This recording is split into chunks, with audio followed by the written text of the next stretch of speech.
Hello, good evening everyone, and welcome to the first Christian Media Summit. This year, due to COVID-19, we decided to continue our tradition virtually. We are all together in this fight against the pandemic and pray to find an end to it quickly. In the midst of this world pandemic, historical peace agreements have been signed. Israel has made peace with Bahrain and the United Arab Emirates thanks to the enormous efforts of United States President Mr. Donald J. Trump. This is a great opportunity to give thanks for the good things in our lives and pray for a fully and speedy recovery of all those ill. We have an amazing program for you this evening, tonight. The Prime Minister, the President, His Excellency, and Ambassador Friedman, and many other great treats. This wonderful tradition of the Christian Media Summit is thanks to the continuous work of GPO Director Mr. Nitzan Chen. The GPO team, led by Mr. Chen, has worked tirelessly in the past few months to bring all of us together in the best way possible during these hard times of undergoing the COVID-19 pandemic. I would like to invite to the stage GPO Director Mr. Nitzan Chen.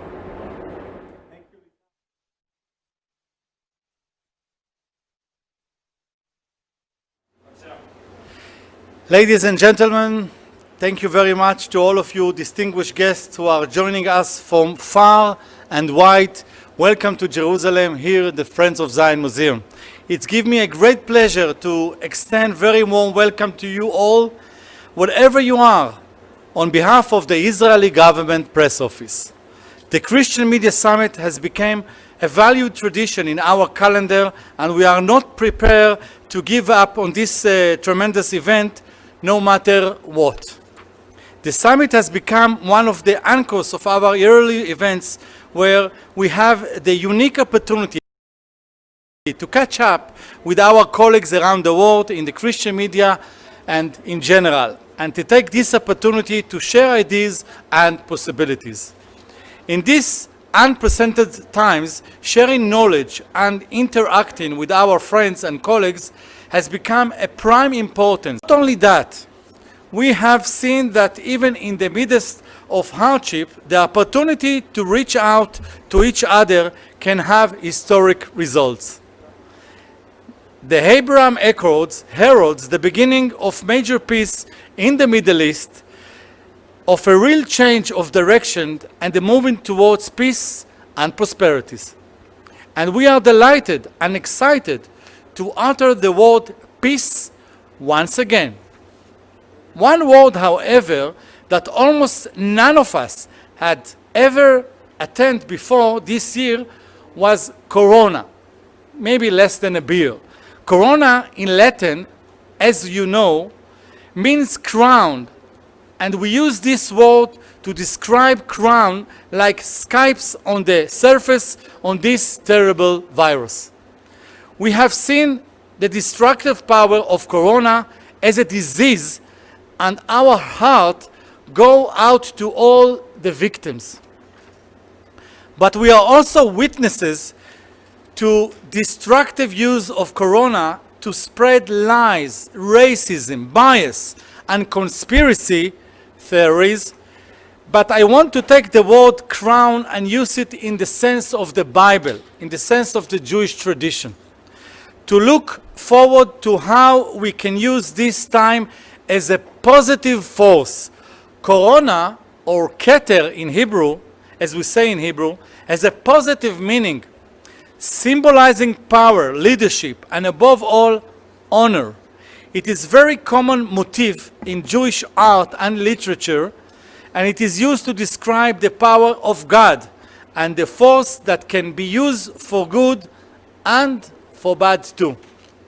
I hope and pray that with God's help, the scourge of corona will disappear as speedily as it came.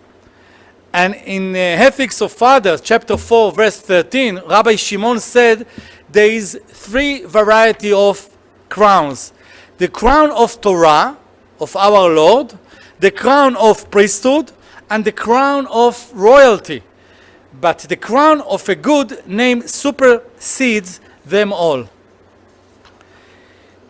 It is our job, therefore, as media professionals, as journalists, to ensure that the good name of our profession is protected, to search for and report the truth or what we hear and see, to use the word corona to find honesty and integrity for our future. I'm happy to be able to welcome you here outside our Friends of Zion Museum, the founder Mike Evans and all his staff. Thank you very much. And we really appreciate that you are cleared your schedule in these uncertain times to join us together here in Jerusalem. We have packed a schedule for you tonight. We don't have 4 days as we normally have in the Christian Media Summit, but perhaps in the next 4 hours, a little bit less, we'll be able to get a glimpse behind the scenes of recent events, adding yet another dimension of our relationship and finding the jewel in the crown for us all. Thank you very much.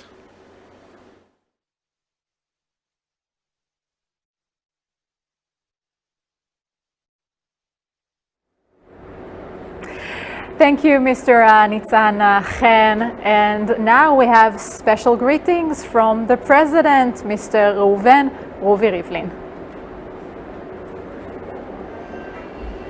Dear friends from the Christian media around the world, Shalom. Shalom to all of you from Jerusalem, the city of peace. This year we have been forced to stay apart due to the COVID, although in our hearts we feel closer than ever. However, this has also been a year of peace. The historic Abraham Accord signed by Israel and the United Arab Emirates and Bahrain can provide a model of peaceful coexistence between all people and religions in our region and around the world. Unfortunately, the challenges in our region have not disappeared. Iran continues to advance in its nuclear program and spread terror and destruction, and Palestinian terrorists have fired rockets at Israel cities time and time again. Israel will continue to do all that is necessary to defend its citizens and to seek peace and cooperation with our neighbors. I look forward welcoming you back soon to the Holy Land, and I'm happy to share with you that we have made great progress in developing the Qasr el-Yahud site, the site where Jesus was baptized, and the entire land of monasteries area on the river Jordan. This project not only has great religious significance, but also has great potential for promoting cooperation between Israel and our Palestinian neighbors and our Jordanian neighbors. Friends, I want to thank you all for all that you are doing for Israel during these difficult times. Thank you for all that you do to spread the truth about Israel and to speak up for peace. Thank you. As we say in Hebrew, Toda Rabba, and God bless all of you. Thank you, Mr. President. That was touching. And now, as we all know, the Abraham Accords are a major achievement by our Prime Minister. After a long period of non-stop efforts, the historical peace has been achieved. So let's give applause to our Prime Minister, Mr. Benjamin Netanyahu. It's a pleasure to join you at this 2020 Christian Media Summit. Usually I would be meeting with you face to face, but this year the coronavirus has forced us to meet digitally. But still a real pleasure to address you from Jerusalem, because I know that Israel has no better friends than our Christian friends around the world. And your friendship and support is greatly appreciated, enormously appreciated. Since I spoke with you last, so much has happened. Most importantly, Israel signed peace agreements with two Arab countries, with the Emirates and with Bahrain. It was the first time Israel signed a peace treaty with an Arab country in over a quarter century. And it was the first time ever that Israel signed agreements with two Arab countries on the very same day.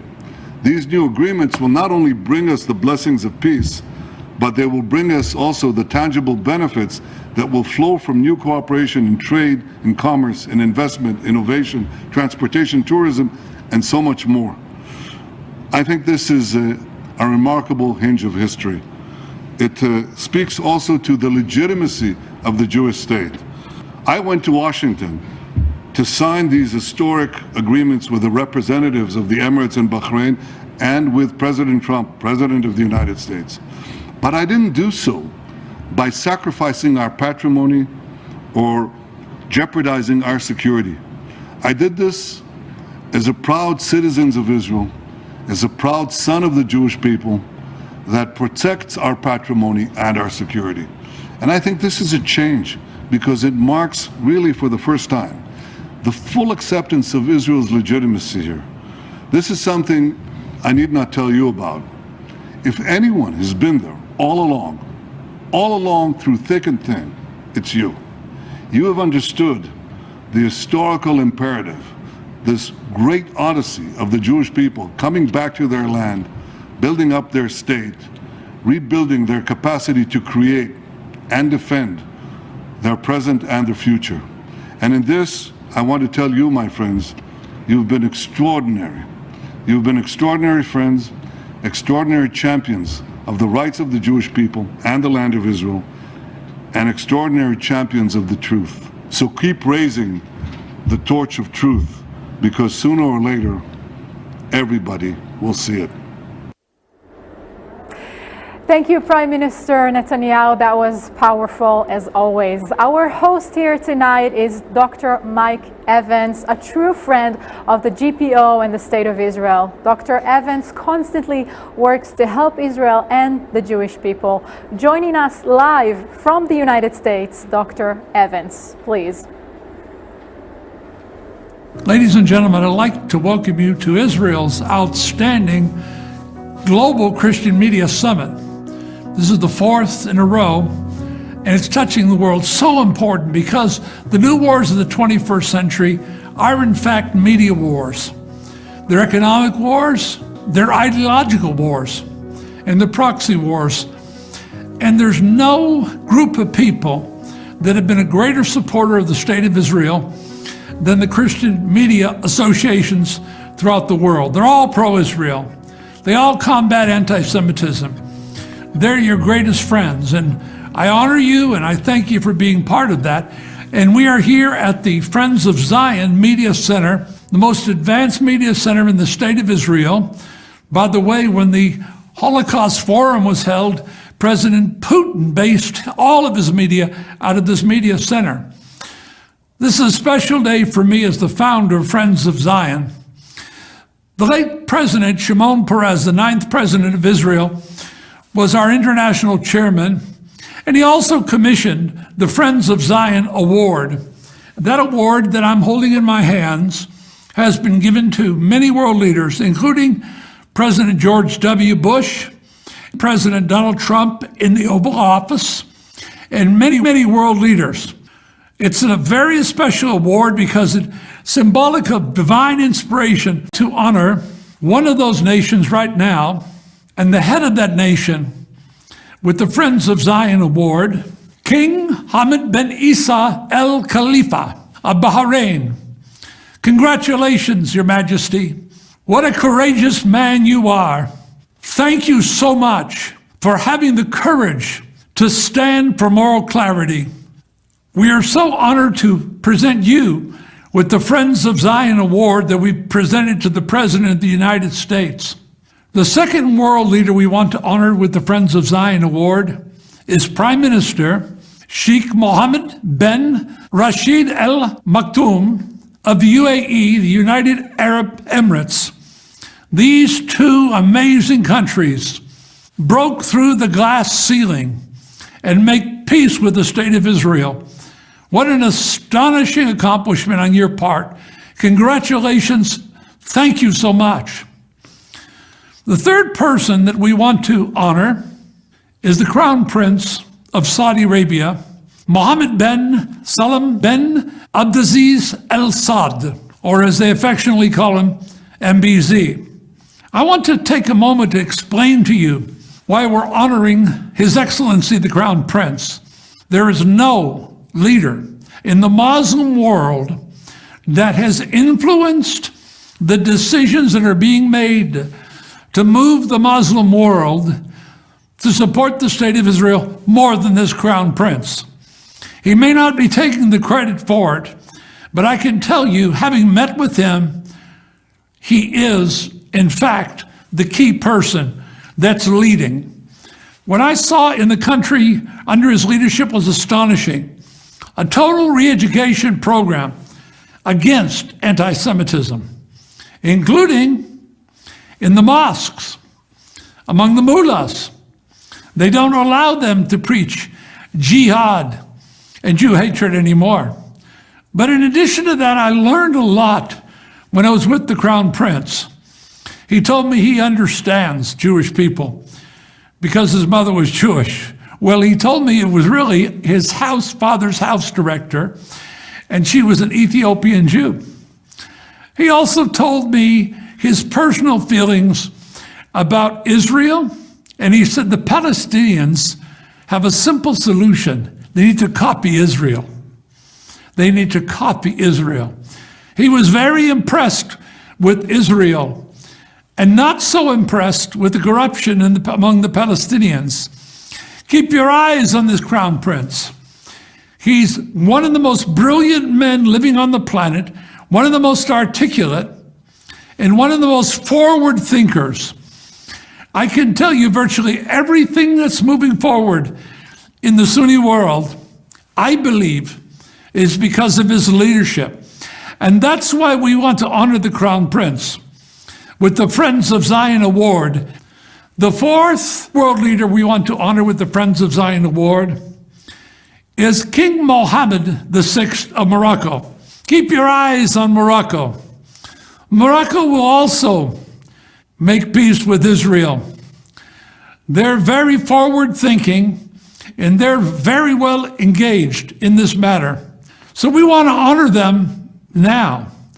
The next leader we want to honor with the Friends of Zion Award is the President of Serbia, Alexander Vučić. They are also moving forward in the recognition of Jerusalem as Israel's capital.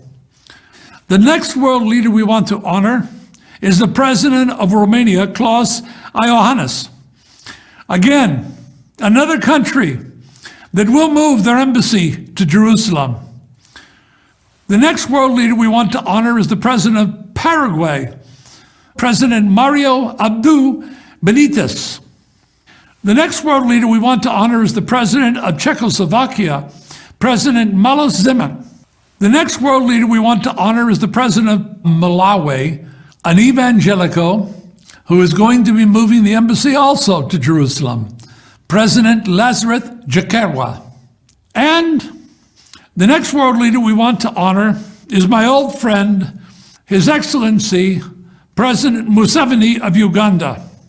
This president is very special to me because I was asked by Maureen Reagan Rivlin to open up the U.S. for him when he became president on the 29th of January, 1986. The doors were shut because of Idi Amin. And I did.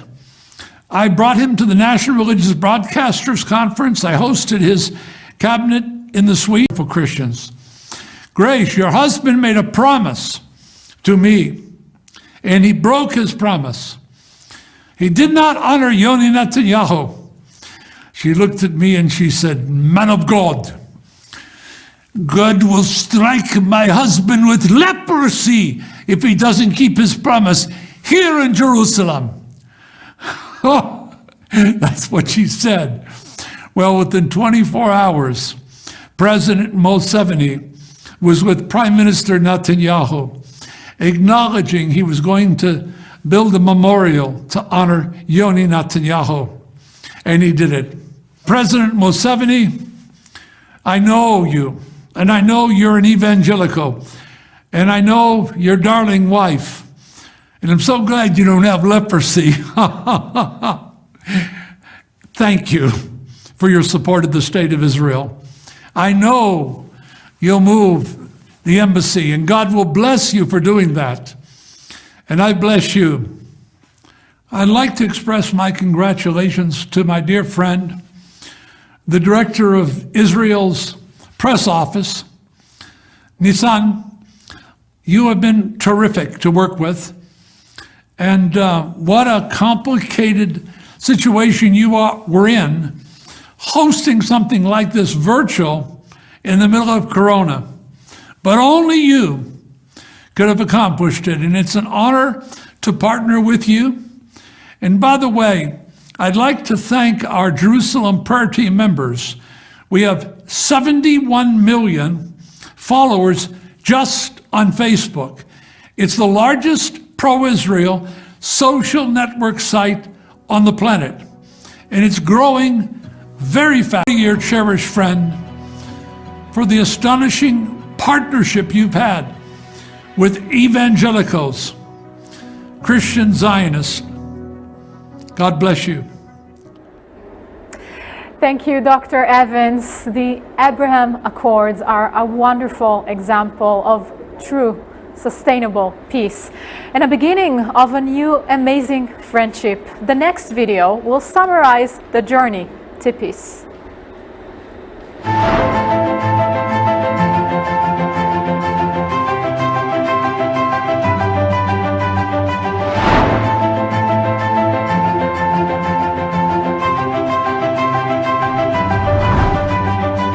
السلام عليكم ورحمة الله وبركاته.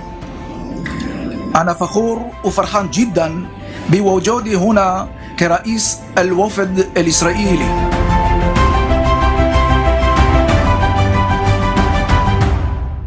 Just a very important event, and it's an honor to have you with us, baby. Thank you very much. I thank you both for your wise leadership and for working with the United States and Israel to expand the circle of peace.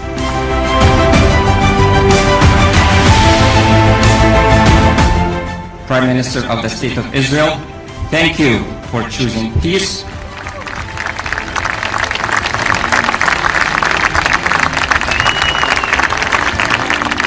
Economic relationships between the Emirates, opportunities for innovation and science, travel between these two places will now be open. And that's important. That's important to create between Israel and this Arab state this opportunity. This was the first peace treaty between Israel and an Arab country in over a quarter of a century.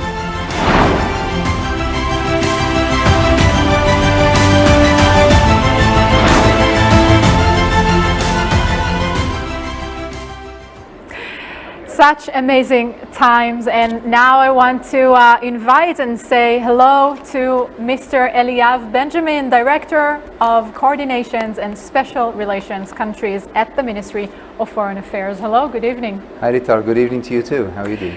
I'm doing very well, thank you. So let's just start and dive into the hot topic and this amazing peace agreements that all of us in Israel know that underneath the surface for many years Israel had relations with the United Arab Emirates, with other countries in that region.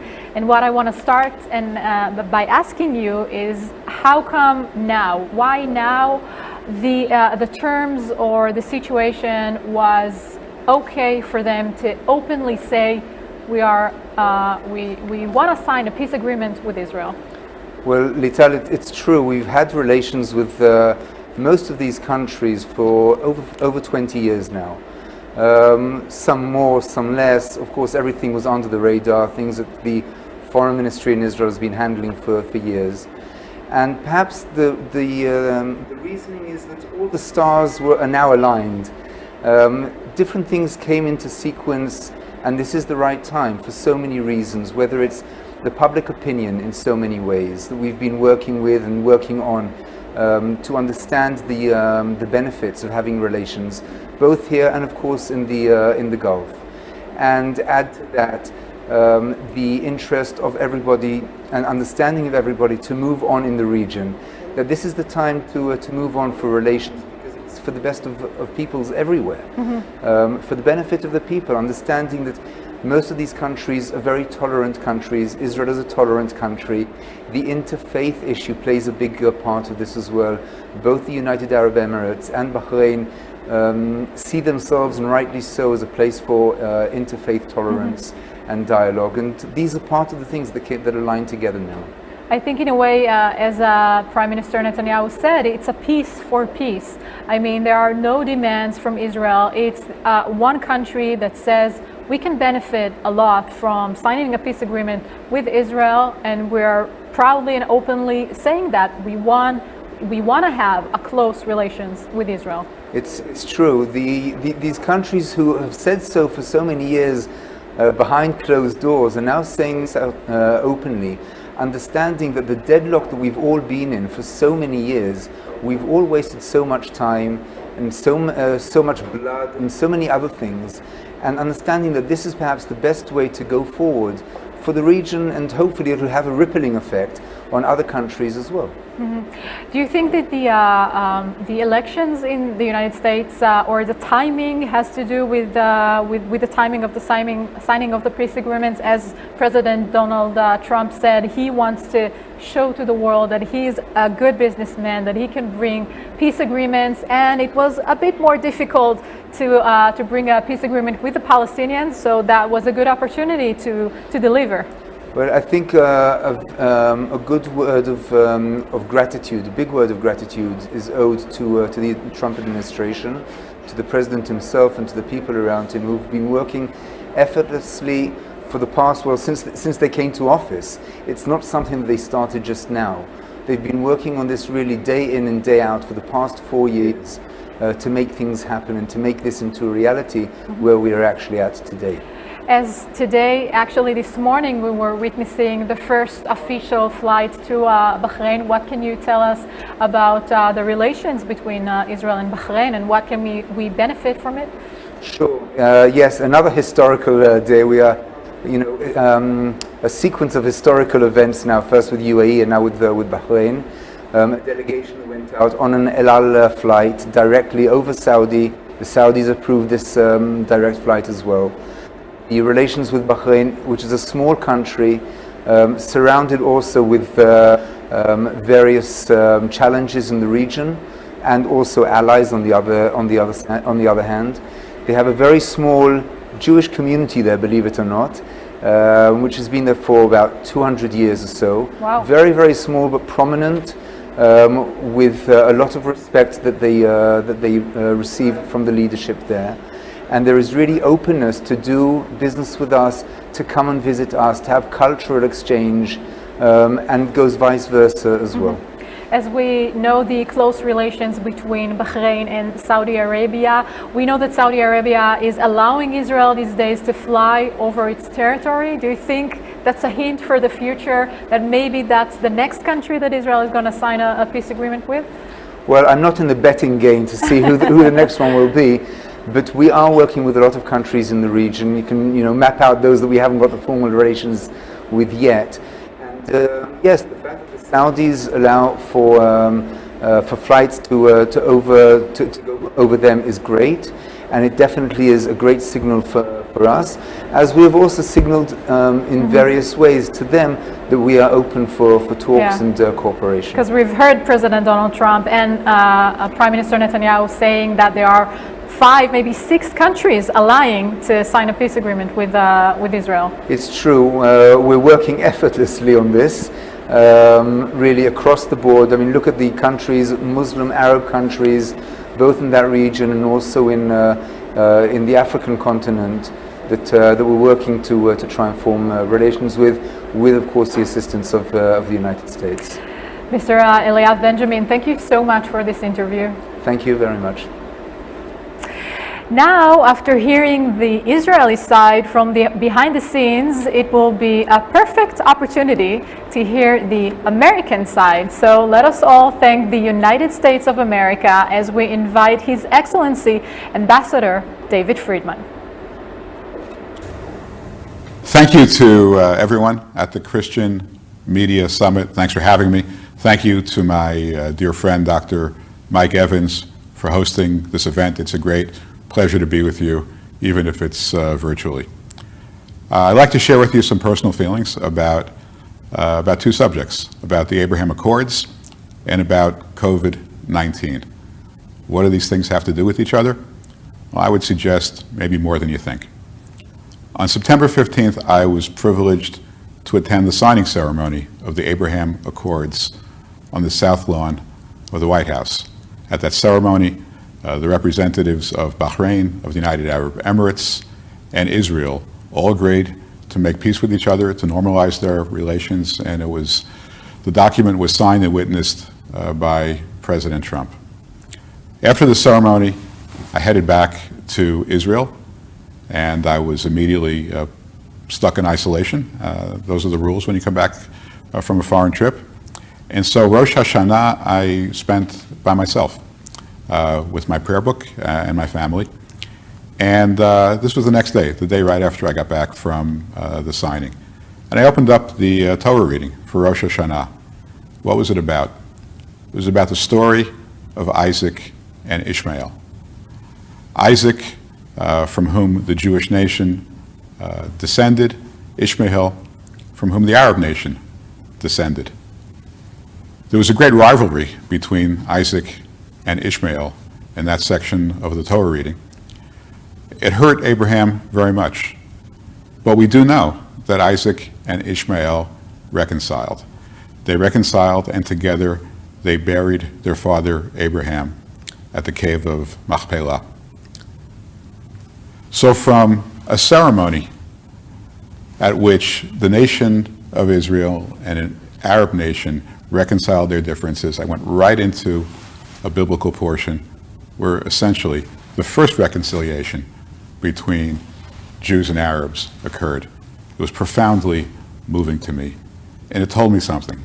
It told me that there was a universal truth to the reconciliation among peoples. There's a universal benefit, a universal goal, commandment for people to make peace with each other. It is perhaps the highest form of human relations, to live together in peace. It doesn't happen as much as it should, but when it does, it's something to all be rejoiced, that all of us together can find peace and coexistence and joy and happiness in each other's lives. COVID-19, what has that taught us? To a certain extent, the same thing. What is this virus doing? It's infecting the entire world. There's no one immune. There's no one safe. There's no place to run. There's no country that has solved the problem. If you're infected with this disease, God forbid, you are just like everybody else, whether you're rich, whether you're poor, whether you live in the East or the West. We're all in this together. It's the same notion. The people of the world have to live together. They have to live with each other. They have to coexist with each other. It is what God is telling us to do, whether in the story of Isaac and Ishmael, whether by bringing us to the Abraham Accords, whether by bringing us together to find common ground and a common cure to COVID-19. I pray that we're on this path. I pray that we find a cure to COVID-19, that this plague leaves us forever. We put this in the rearview mirror, never have to look back. But I hope that the lessons of the Abraham Accords and of COVID-19 stay with us forever.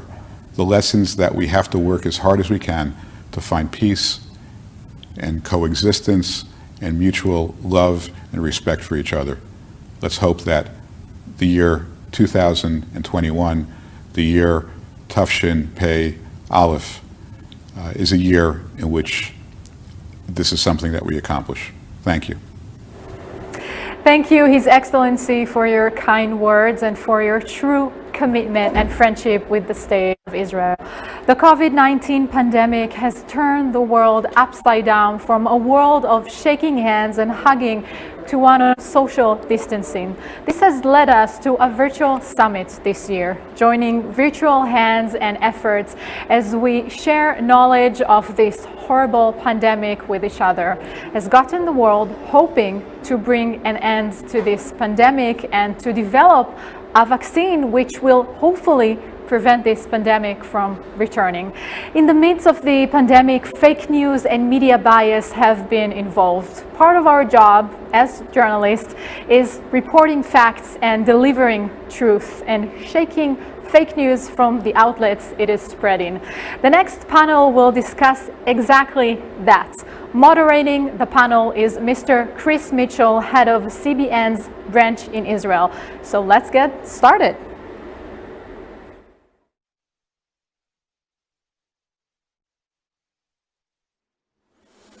Thank you. Standing with Israel, begun by Pat Robertson and then followed with Gordon Robertson, who has produced documentaries like In Our Hands, The Battle for Jerusalem. And also Mayan Jaffe Huffman, a journalist with 25 years of experience. Mayan is the news editor and head of content online and strategy for the Jerusalem Post. And she's, by the way, done more reporting on COVID-19 here in Israel than almost anyone here. She's also a coronavirus consultant. We'll find out more about that pretty soon. Retired Brigadier General Amir Avivi. Amir is the founder and CEO of Apiti Hon Nestim, which means Protectors of Israel. He established that in early 2020, which proves that something good has come out of 2020. He's comprised of more than 1,000 high-ranking reserve and retired officers to promote the national security of the State of Israel for generations to come. Amir served 30 years in the Israel Defense Force and also was assistant to Israel's General Chief of Staff, Bughi Ayalon. And Joel Rosenberg is a New York Times best-selling author. He's sold millions of copies of his political and military thrillers. His latest is The Jerusalem Assassin, that one reviewer described as a taut, brilliant thriller ripped right from today's headlines. Rosenberg is masterful. The Jerusalem Assassin is an absolute home run. Joel also is the founder and editor-in-chief of All Israel News and All Arab News, just established in September 1st, which again proves that some good things have come out of 2020. And recently, Joel interviewed U.S. Secretary of State Mike Pompeo and attended the White House ceremony of the signing of the Abraham Accords. Before we start, just a little background on the panelists. Mayan, you've been a journalist for 25 years. Tell us why you're such a passionate journalist, why you stayed in the profession so long. Sure. Well, thank you for asking. I mean, being a journalist is all about telling the truth, researching, sharing stories, and most importantly, learning and meeting people. And I think what has been the highlight of my last 25 years in the field has actually been getting to know some of the most incredible people across the spectrum, political spectrum, religious spectrum, across different fields, as I've been a general reporter up until today, where I have the privilege to interview and speak with some of the foremost health experts about the coronavirus and other health research that really helps to put Israel on the map. Right. Amir, you're the head of the Protectors of Israel. I've looked at your website, and you have a stirring video there. It talks about Genesis 13:15, about the land of Israel. And I know you have a solemn and even sacred responsibility to pass on the Zionist ideal that you hold dear. You also said in that video that you feel like many Israelis have forgotten why they're here and forgotten the vision. What's the vision they've forgotten? Well, it's very simple. It's the Jewish Zionist vision that says that this is the land of Israel and it belongs to the people of Israel. And we spent 2,000 years in exile, living in very, very bad situation with millions of people killed, pogroms and so on. And finally we came back to this wonderful land, to this safe haven, and we want to keep it safe. This is what we do. Right. Joel, you said you started All Arab News and All Israel News. We'll talk more about that later and during media bias, but why did you start these two news sites? Well, I've been joking, Chris, for a long time that I write fake news because I write political thrillers. So the idea of going back into journalism, I've certainly done written columns for over the years. But I am concerned, certainly as an Israeli, but also as an evangelical, from a Jewish background, that there's so much media bias. Some of it is soft bias. Reporters or editors who just don't understand or are interested in certain things that we care about as evangelicals. There are 600 million evangelicals around the world. Then there's hard bias where they're actually, working against you. And then there's Al Jazeera, Turkish media, Iranian media, where they're actually at war with you. And it's a wide range, but I felt that we could do original coverage, provide original interviews, as well as linking to my own stories and CBN stories. There is good journalism out there, but we just need to drive it deeper into the Christian communities worldwide. Yeah. First on the panel, we'll be talking about COVID-19. I think all of us have our individual personal stories about the disease. I got out of quarantine 4 days ago. Joel, you got out of bidud, which they call that in isolation or quarantine here in Hebrew, 4 hours ago. Right, that's true. And there are a few people, as I said, Mayan, that have really reported on COVID-19. How would you describe the way Israel has handled the virus since the beginning of the pandemic? Sure. Well, it's a really interesting question if you start from the beginning of the pandemic, but then you take us till today. So in the first wave of the pandemic, I think Israel was incredibly successful, and I think everybody knows that, right? We shut down fast, we closed our airports, we put people into isolation, and we kept the number of people who were infected with the disease down and the number of people who died down. So we really looked like an amazing success story. But unfortunately, around May, that's where the success story started to end, because what we started to see was that as the government started to open up, remember, we formed a new government in May, and all of the new ministers were very excited to be popular with their constituents, and bing, bong, boom, and we opened everything up, whether it was people being able to travel in full on the buses, schools opening in full, theaters, cultural events in different outlines, and relatively quickly, actually, rather than slowly, we started to see a resurgence of the virus. Now remember, we didn't really have a first and a second wave and what will probably be a third wave in the winter. The virus stays with us from the beginning to the end. It's just a matter of how many cases are there, how active the virus is. When we lock down, when we cease from gathering, we see less cases. When we gather together, we see more. And so the government, after about a month or so, realized we had a problem, but it took us June, it really took a few months, July. Finally, in August, we hired Professor Ronnie Gamzu to be our coronavirus commissioner, and we thought, Messiah, this is the answer to all of our coronavirus prayers, and Gamzu came into office. But very quickly, he started to roll out what were epistemological decisions, and again, politics took precedence over the pandemic, and we saw that to get his decisions made. And as a result of that, 1 week, 2 weeks, 3 weeks into our traffic light program needing to get passed, it didn't come into fruition until it was really too late.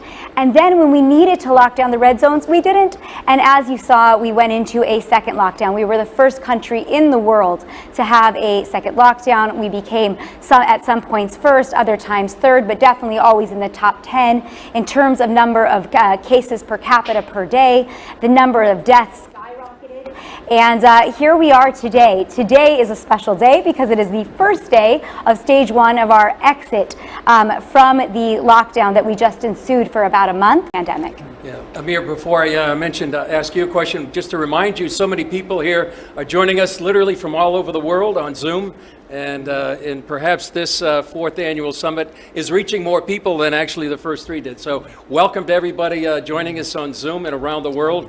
Thanks for coming here on the Media Summit. Amir, to you, the impact on Israel has been profound. Perhaps $10 billion, even just the lockout. Tourism has lost maybe $3.5 billion. Businesses shut down. About 850,000 Israelis are out of work. From your background in the Israel Defense Forces, thinking strategically, how would you address the issue? And do you think the IDF should have been more involved, taken a more prominent role at the beginning of the pandemic, like many have made that point? Well, one of the pillars of national security is the society's resilience. It's very, very important in such times of crisis that the people will come together and understand they have to join and fight and put all other arguments aside, politics and so on. Unfortunately, we see the society today divided, And this is very, very dangerous for the people of Israel. There is no way to effectively fight in such a crisis if people don't understand that they need to join, they need to put aside other issues and deal with COVID. Talking about the military, some people say the military should be responsible for everything. I think that, as you mentioned, because we're talking about economical issues and because we're talking about society and cultural issues and so on, it's the government that has to deal with it. But certainly, we need to take everything that the IDF can bring in. The IDF is very strong with lots of capabilities, and it should be involved as much as possible with the government dealing with the overall picture in this crisis.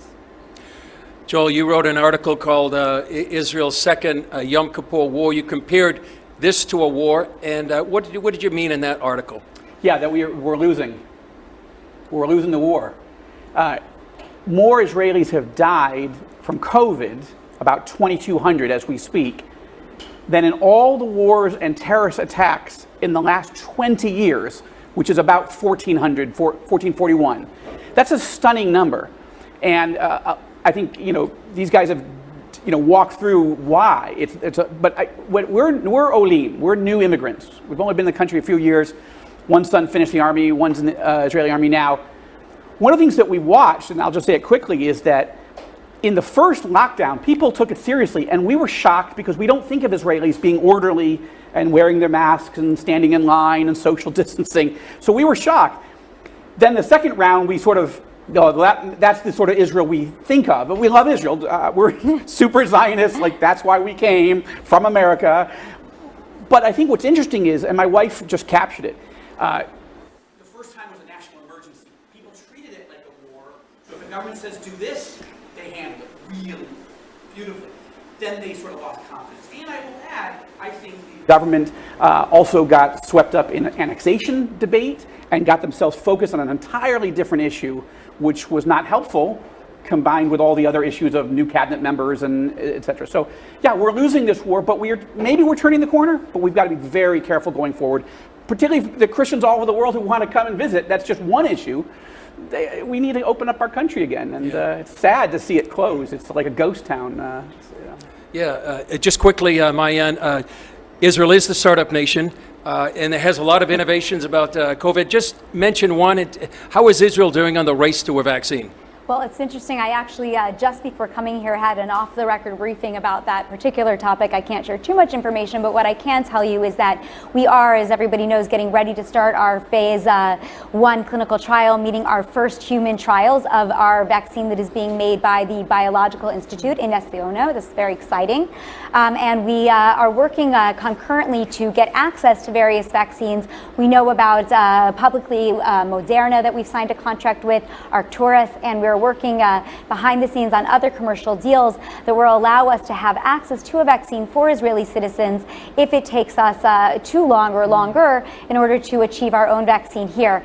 Keep in mind that Israel has never made a vaccine before. Even when we've come up with technologies, whether it's drug or vaccine technologies, we've shipped those outside and done trials outside the country. So this is a first here in Israel, and it's quite exciting. I know you asked only about vaccines, but I do think it is important to mention. You're unashamedly Zionist. The Jewish Agency says in the next 5 years there may be 250,000 Olim, a dramatic increase of Jews coming back to the Promised Land. Do you see that as maybe a silver lining here in COVID-19 for Israel? Well, definitely. That's one of the reasons, by the way, you need sovereignty in Judea and Samaria and the Jordan Valley. We need space for so many Jews that are going to make Aliyah. Unfortunately, anti-Semitism is terrible in Europe. It's also terrible in the United States. I frankly think that Jews are going to encounter a very, very hard future.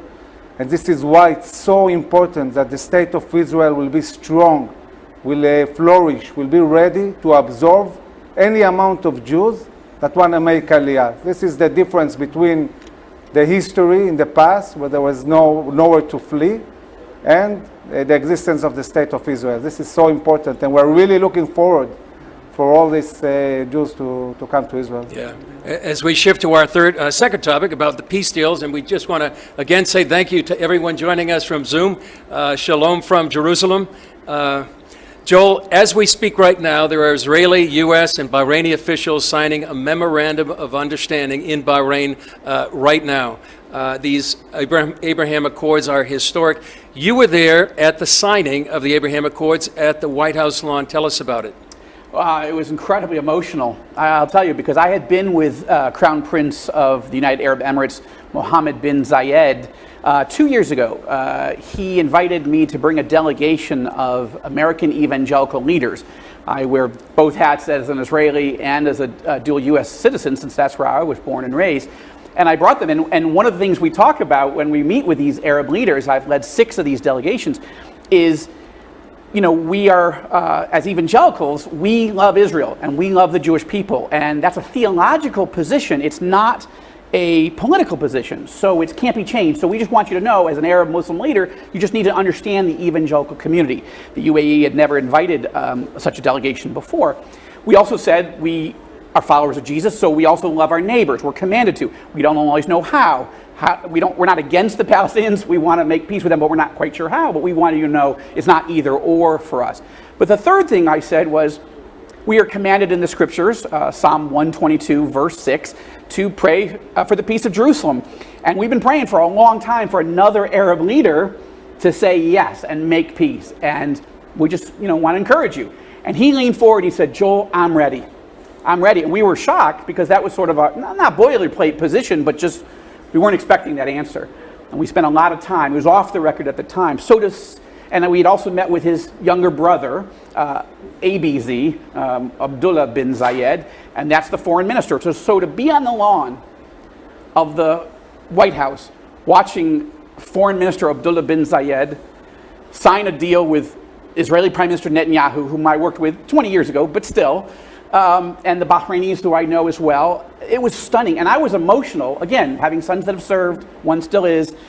You just think, this is really happening. And the media bias is that they feels barely covered outside this region, but still, it's an historic, game-changing deal. Yeah. Amir, before I get to you, I wanted to ask Mayan a question.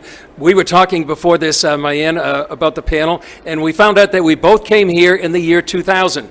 That was the year, the beginning of the Second Intifada. I wanted to ask you, looking back 20 years, can you imagine what's happening now? Then, even 5 years ago, could you have imagined it? I don't think that even 5 years ago we could have imagined this, but I also think that what we've seen over the last 20 years is a real shift in the dynamic of the Palestinians. And I would actually argue that's really happened in the last 4 years since President Trump came into office. When President Obama left office, the Palestinians, in terms of rhetoric, had the upper hand. I'm not saying in terms of any dialogue, but in terms of how it appeared in the public square, they were winning the battle.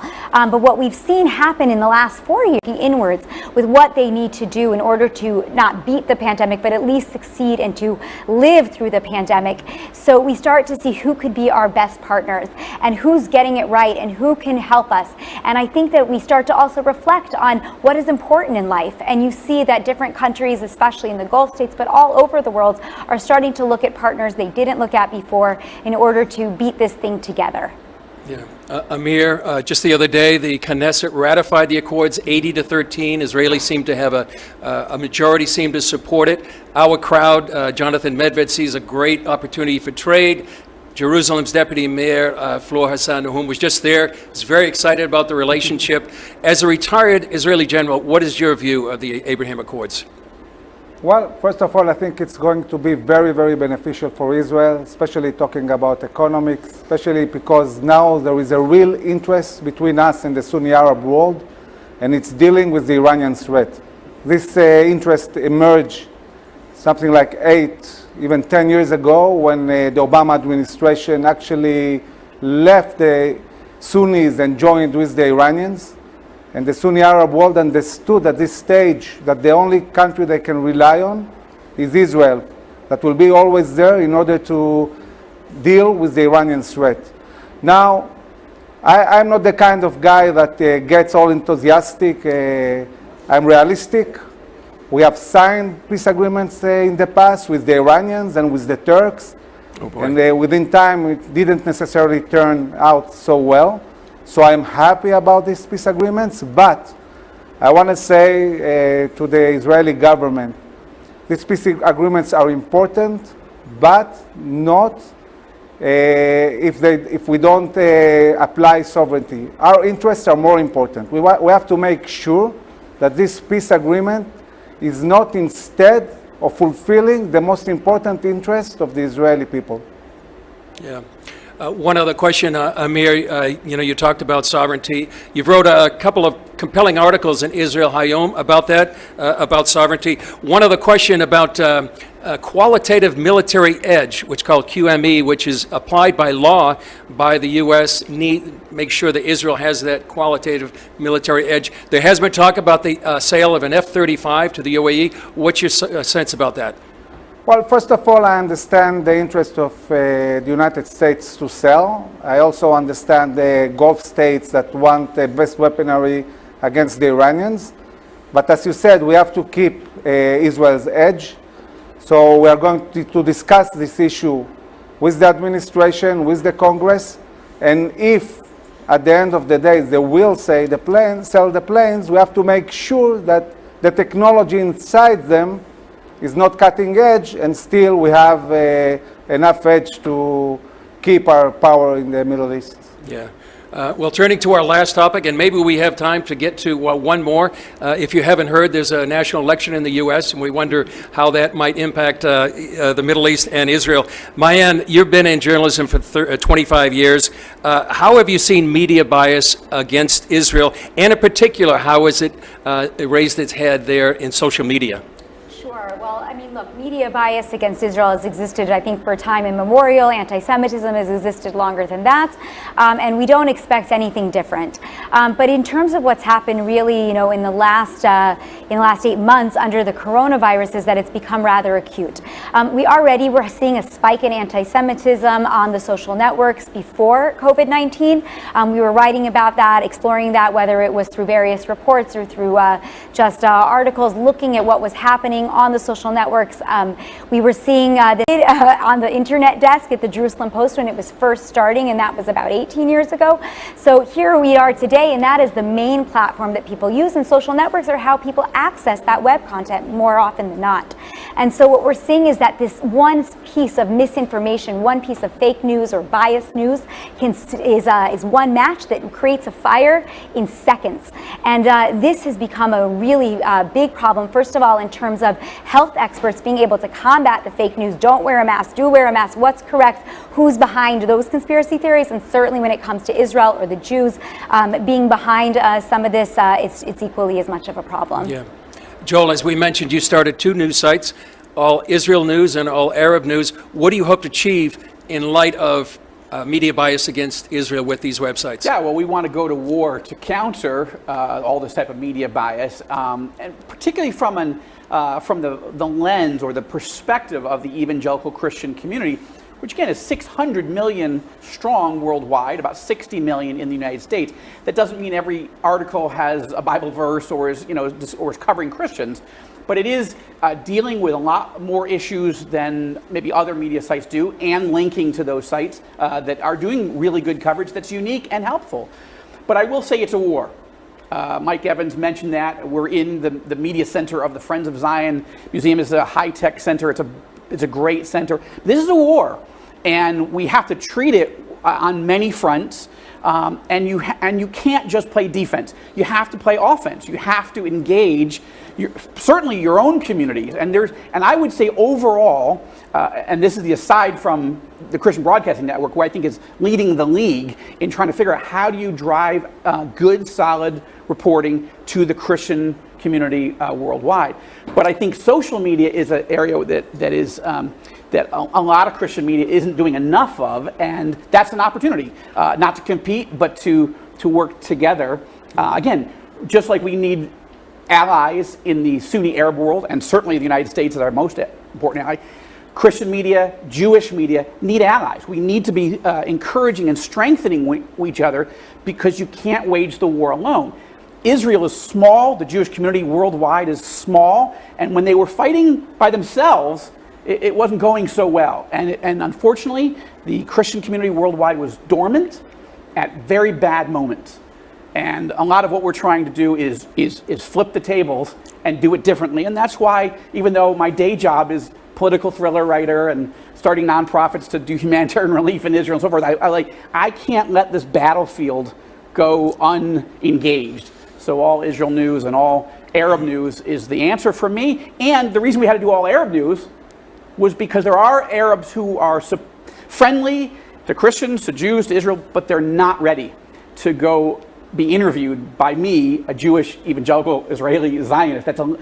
If I had it on all Israel news. But they are doing it. Some of the leading Muslim leaders in the world are willing to talk to me, even serve on our advisory board, as long as there's a different site. And that's all Arab news. So, yeah. And I think that would be a message to all us watching on Zoom. Those are going to be watching this the re-air. And so check out all Arab news, all Israel news. Check out Protectors of Israel, Amir's website, and follow Mayan on Jerusalem Post. And CBN News. And CBN News, and Jerusalem Dateline. Amir, finally on media bias, have you experienced that directly? Well, sure. I mean, Protectors of Israel, we write a lot of articles. I think we are quite good writers, some of us. Okay. And I've sent some very serious articles, for example, to Yediot Achronot, and they said very clearly, we don't like your views, although I would say they are completely ordinary Zionistic views that practically were shared by both right and left wing in Israel for generations. And when they don't like the view, they simply don't publish. So we get published mostly in right-wing inclined media. Right. We're willing to publish you, General. Great. I appreciate that. Thanks. That's right. Absolutely. We have 1 minute left, 15 seconds. There's a national election. What impact will the U.S. elections have on Israel? Joel, then Amir and Mayan. Wow. Well, if you just look at the Israeli polls, I think they're telling us what I think a lot of us instinctually know, and that is that President Trump has about a 2-to-1 margin lead here in Israel over Vice President Biden. And that's specifically because of all the actions that President Trump has taken, moving the U.S. Embassy to Jerusalem, recognizing that Israel has sovereign rights over Golan Heights, obviously helping us make peace with our Arab neighbors. But I will say it's also that the previous administration, led in part by Joe Biden, moved towards Iran and made an insane nuclear deal with Iran that threatened not only Israel, but our Arab allies as well. Yeah. Amir? I think President Trump is the greatest friend Israel has had in the White House. And for us, it's we're looking at the elections, and we really want President Trump to win again, and I hope many people go out and vote. I think that if it will be Biden, it will be a completely different policy, and we are thinking how to get ready to, if it happens. Brace for impact. Mayan. Well, I hate to be the more balanced of the group here, but I guess I have to say that a Biden win or a Trump win will both have advantages and disadvantages for the state of Israel. Since President Trump has come into office, he's done incredible things for the state of Israel. We know that. There's also been a big surge of anti-Semitism in the United States and other challenges, and it's hard to say exactly where that stems from. Biden, while he did work with President Obama, obviously in office, has always been a friend of Netanyahu and has a lot of pro-Israel values. We also just saw in recent polls that while Israelis, though they don't vote in the American election, would prefer a President Trump win, Jewish Americans would prefer a Biden win, and therefore there is a bit of a gap there as well. Yeah. So I think that Israelis shouldn't really or can't really decide the American election, but I would be hopeful that as Israel has always been a bipartisan issue, that it will stay a bipartisan issue regardless of who wins the presidency next month. Right. Well, Joe Rosenberg, Amir Avivi, Mayan, Jeffy Huffman, thanks for joining us. And thank you for joining us on Zoom around the world. Appreciate it, coming to the fourth annual Christian Media Summit. And Lital, I'll send it back to you. Thank you, Mr. Mitchell. And thank you, members of the panel. This is a good opportunity to take a short break to listen to some beautiful music. Yonina is a musical duo. Yoni and Nina Tokayer.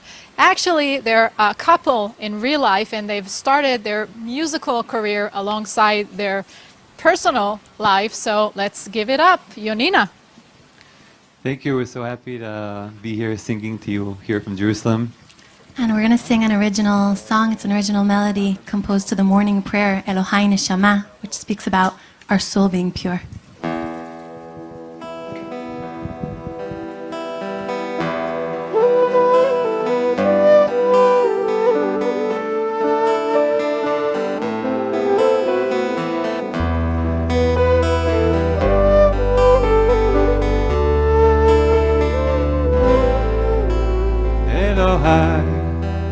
בקרבי טהורה היא,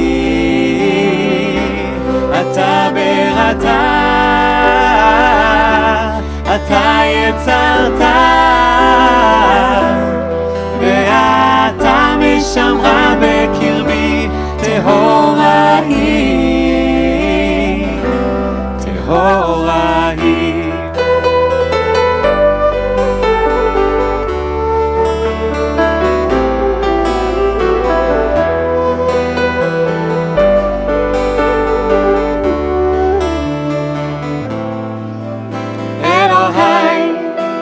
נשמה שנתת בי, טהורה היא, טהורה היא. אלוהי, נשמה שנתת בי, טהורה היא, טהורה. אתה ברתה, אתה יצרת, ואתה משמרה בקרבי טהורה היא. אתה ברתה, אתה יצרת, ואתה משמרה בקרבי טהורה היא, טהורה היא.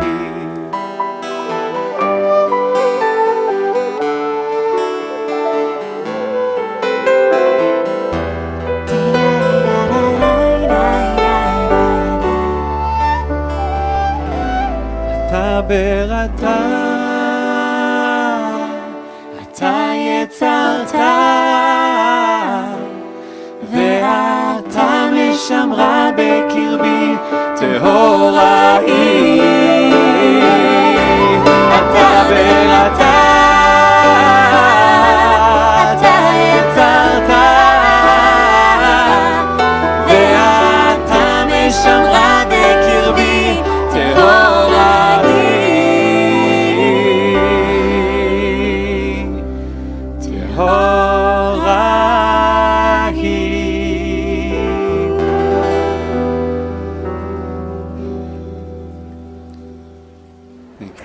Wow, that was incredible. And we're going to hear a bit from Yonina in the upcoming minute, hour. Now we are ready to continue with our program. MK Sharen Askel is the chair of the lobby to promote relations with Christian communities worldwide. During her important job, MK Haskel works actively against the BDS movement and promotes Israel's image around the globe.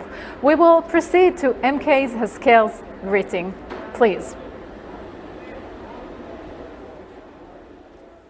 Hello, everybody, and thank you so much for inviting me to the 4th Christian Media Summit. I was asked to speak about faith-based diplomacy. And one of the sentences that came through my head was that people who don't know their past, they have a poor present and they will continue to search their future in the darkness. We can learn so much from our past. And the Bible is one of the greatest history books that us, the Jewish people, the Christian people, have. It teaches us so much about our values that were passed on to us from generation to generation. Those revolutionary ideas that our heroes, that our ancestors have brought to life. And it doesn't matter if we go all the way back to Abraham, the first Jewish person that stood his ground, that thought on this crazy revolutionary idea on how to make his world better, his community better. He brought this crazy idea that his parents, his family, his community, the entire world was wrong. He told them that worshiping idols and statues, giving them food and their money, and sometimes sacrifice their life to them is absolutely wrong. He was the first person to tell them that there's only one God. You cannot see him. You don't need to give him your food or your money or your life. He only wants your love and your prayer. And obviously that revolutionary idea back in those times brought a lot of trouble to Abraham. Generation after generation, the Jewish people were persecuted for the simple, crazy, revolutionary idea, for that thought, for the monotheistic religion, until today, when we take it for granted, a monotheistic religion. We take it for granted, you know what, my entire community. They know God, they believe in God, they pray to God, but it wasn't easy all the time. And that's part of those values that generation after generation were given to us through our faith, through our Bible, through our history. And it doesn't matter if we go to Abraham all the way in the past, and we can go towards a few hundreds of years ago. And you know what? Israel is that same idea in today's days, in the present. Israel is this crazy revolutionary idea that we founded in the Middle East, a country that brings stability, that brings prosperity, an economy that is stable, that is prosper, that's bringing so much innovation and agriculture and so much more to the world. And it brings those values, the values of freedom, of liberty, of equality. And Israel is a proof that those values in the Middle East, a very tough neighborhood, is something that is possible. And if we go to times of peace and the things that we've learned from the Bible and from the history about times of peace, we understand that time after time when we stand our ground, this has always led the Jews towards peace. Like the prophecy said, although you have been forsaken and hated, with no one traveling through, will make you the everlasting pride and joy of all generation, in Isaiah. You know, after the war in 48, 19 years later, we've returned to our forefathers' land, to Shiloh, to Hebron. The most important thing, that we liberated Jerusalem, we unified it, we made it a place for all religions and all people to come to pray to together. An incredible vision of our future, that peace and that stability. We've created with two of biggest enemies that we've had. We had wars with Jordan and Egypt. We had bloody wars with them. And we signed peace agreements with them. Out of strength, the peace agreement with the UAE and Bahrain, that peace treaty is part of a big vision that comes from prophecies, from learning our history and our past, and part of our values. It's to create stability here. And only people with strong faith and strong belief can imagine something that no one else would have imagined in the past. Everybody talked about it as a dream. But because we understand our past, because we lived through the present, then we can push forwards toward there. We learn from our past and shape the vision of the future. Faith-based diplomacy unifies people. Faith-based diplomacy creates a clear vision about our future. Faith-based diplomacy comes from the heart with a deep commitment and an understanding that there is a greater good. We will share and we will write the history books together. That kind of diplomacy set a mutual ground rules for ideas, for values. When we share those mutual values of liberty, of freedom, of democracy, when we all share those ideas and the history that shaped all of our identity, we can create a clear vision of our future. We believe in create a future that will bring real peace and stability for the next generation, who will continue to carry our history and our values. I would like to thank all of our friends all around the world who support, work, and push those unbelievable ideas and vision, who only those with faith can turn it into a reality. Thank you very much. And thank you, MK Haskell.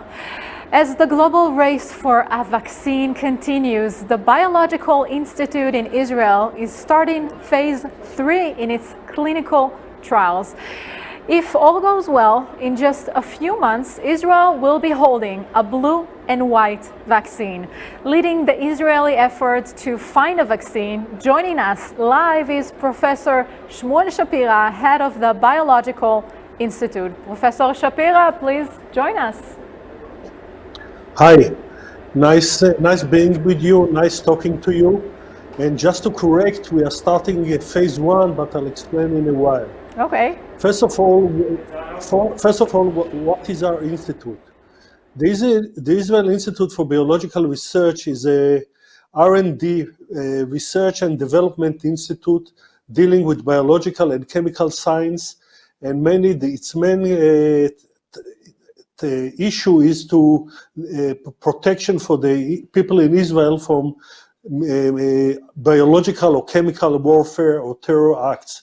This is our R&D, and that's what we are doing on a daily basis. We weren't surprised from the pandemic. I started to direct this institute in 2013, and a couple of months later, I understood that one of the main issues that we have to prepare for is not a man attack, but a Mother Nature attack, and that we have to prepare for pandemic. And that's what we started, and I defined it as one of our main vectors for the IIBR, the Israel Institute for Biological Research. How do you prepare for something that you don't know? So we started our preparation for preparing for what we defined as an unknown factor or factor X. And we started in two main directions. One is very applicable for the vaccine, the other one is diagnostic. We start to develop diagnostic platforms for unknown factor. It's much easier to diagnose or to prepare for something that you know, something that the hospital asks you, whether it's anthrax, whether it's smallpox, whether it's plague, but it's much more difficult to prepare for the diagnosis of the unknown. So that's what we were doing. This was one part. The other part that we started to prepare for rapid planning and manufacture of vaccine for something for factor X or for the unknown. We started to develop animal models for the studies of such a vaccine when we'll have to develop it. We started to develop the facilities and the know-how for rapid mass manufacturing of such a vaccine in a case that we'll need it. And that's what we were doing for the last couple of years, and it's very good that we were doing it, because otherwise for this issue we were starting like on elementary school, and this way we were starting like very high class of high school, college, or even graduates. So we were preparing slowly, we didn't have much support because everyone think that pandemic, the last pandemic, big pandemic happened 2018 to 2020, which was the Spanish flu. But so why you do prepare for this? But we thought that this is part of our mission, and I'm glad that we were doing so. In December 2019, we started to understand that something weird is happening in China. Something weird is happening in China, some form of outbreak. We didn't know exactly what's happening, but we were just open our ears, we opened our eyes, we were attentive, and more evidence appeared. We start to gather data, to take off the dust of some of our contingency plans, and we were doing it. And we were doing it for the last week of December, all over January. And then on the 2nd of February, I was called to the Prime Minister, Mr. Benjamin Netanyahu. I was called for a meeting. They called me Saturday evening, and the meeting was scheduled for Sunday noon. And the topic of the meeting was preparedness of vaccine and antibodies, on which I'll be talking in a while, for the people of Israel. I call my staff. I'm a very early morning, but some of my staff get later. I call an early staff meeting for 7 a.m. in the morning. Some of our senior biologists, some of our senior virologists, immunologists, and we started to form a very rough proposal for the meeting with the Prime Minister. And we have like two guns. One gun was for the planning and productions of vaccine. The other one was for the therapeutic antibodies. And I had a 2-page paper, blue paper, with which I came to the Prime Minister's office Sunday noon, the 2nd of February. I presented the plan very briefly to the Prime Minister, and he likes it, and he say go for it. And there was a written direction for the Israel Institute for Biological Research to manufacture rapid manufacture of vaccine and therapeutic antibodies for the people of Israel. So we started by this. We start to work 24/7 during the weekends, during our Shabbat, during the Jewish holidays, even in Yom Kippur, which is the most kept Jewish holiday. Dozens of people were working in the IIBR, and we were all target-oriented for the vaccine and for the IIBR. The process of manufacturing of vaccine, usually in regular times, it's a process that takes years. It's a very prolonged, very cautious process, and it's not something that you do in months. But we understand that we don't have years. We hardly have months, and we started to do it with support. We are governmental institute, but we're excellent. That one of our main core values is excellency. And what we do, I say always, what we can do excellent, we are doing. What we can do very good, we consider what we are doing, and what we can do less than very good, we won't do. So we started to work on the excellent line. Very often staff meetings with scientists, with other people, and all the institute was backing up this process. It was backing up the process of the vaccine. It wasn't just in the head of the biologists, or the chemists did whatever they want, the physicists did whatever they want, the mathematicians, they gave their contributions, and all the supporting staff. And now, about 9 months later, it's by chance, it's a time of gestation. After a good, healthy gestation, not simple. It's like the Beatles' old song, "The Long and Winding Road." So it was a long and winding road, but we holding a vaccine, and we just this day we start experimenting on humans. So what we were doing. I'll start a little bit from the beginning. The first thing to do was to get the vaccine, to get the virus. Now we have plenty of the virus because we are also doing diagnostic tests, but the first day it was not simple to get the virus, and the first viruses we get from passengers, Israeli passengers that arrived from the cruise with the Princess Diamond. So we got the virus. Till then, the first day till we got the virus, we can work by what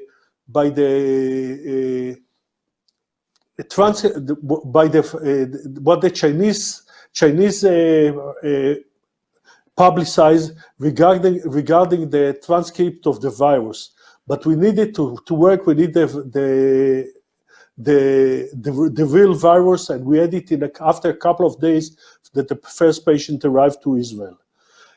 There are a few strategies to manufacture vaccine, and we choose among the two, and we have experience with manufacturing in the past therapeutic vaccines, so we weren't a novice in this, and we had to choose among few strategies. And we choose something that is modern, but slightly conservative. We didn't go like Moderna or anything for RNA vaccine, which is a very courageous idea, but there's no RNA vaccine as for now in the world. So we were going for something more conservative. We didn't go to old-fashioned one like dead viruses, which is a very old-fashioned way. So we choose something in between. And I tell you what we chose. This is, if you see this, you see my finger pointing to, now everyone knows this is the coronavirus with the red spikes. We use a platform. The platform that we use is another type of virus. It's a VSV virus that called VSV, vesicular syncytial virus. It's a virus that doesn't cause any harm to people. This is the virus that serves as a platform for the Ebola vaccine, and it has been tried already on 300,000 people all over the world. So we took a platform which is known, the VSV platform, and on this platform we put the spikes from the corona. So this is now the VSV virus with the spikes of the corona, and this is the principle. This is the vaccine. You inject it to the human being. You inject it to the human being, and the immunological system of the person sees it as if it is exposed to the corona, but it doesn't cause the harm of the corona because, as I said, that the virus is harmless. And if you look at the button, if you can see details, this is the electron microscope. You see the VSV virus at the beginning. It looks like a bullet or anything, and the black spots are the spike of the VSV vaccine. So this is what we chose. This is what we chose as a platform for the vaccine, and we did it.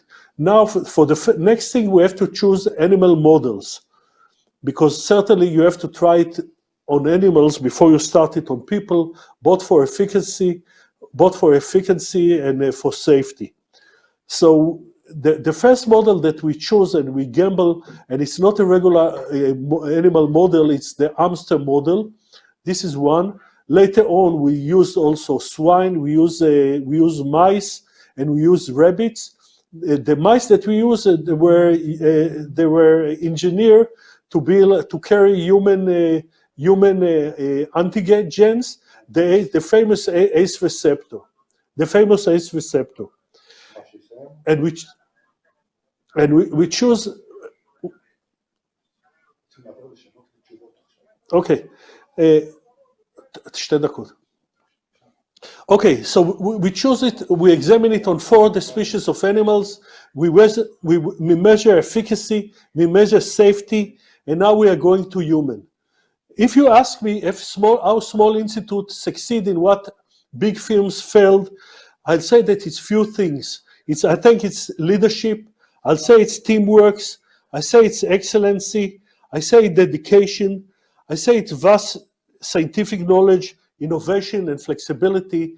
And by this, I'll just conclude a very short speech on a very complex and very fascinating subject.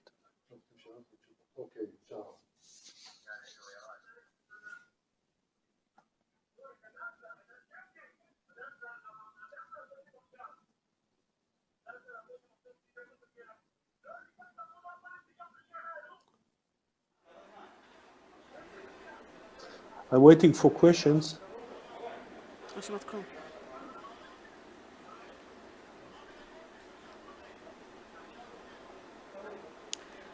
Thank you, Professor Shapira. We have now a couple of questions from a few of the audience. Ari Bussell from Los Angeles, please ask your question.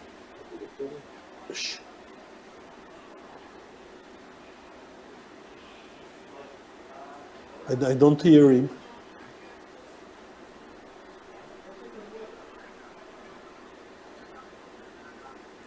Ari?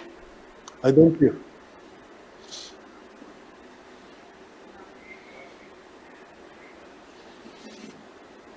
Okay, so we're going to bring up Ari right now, and he will ask his question in a moment.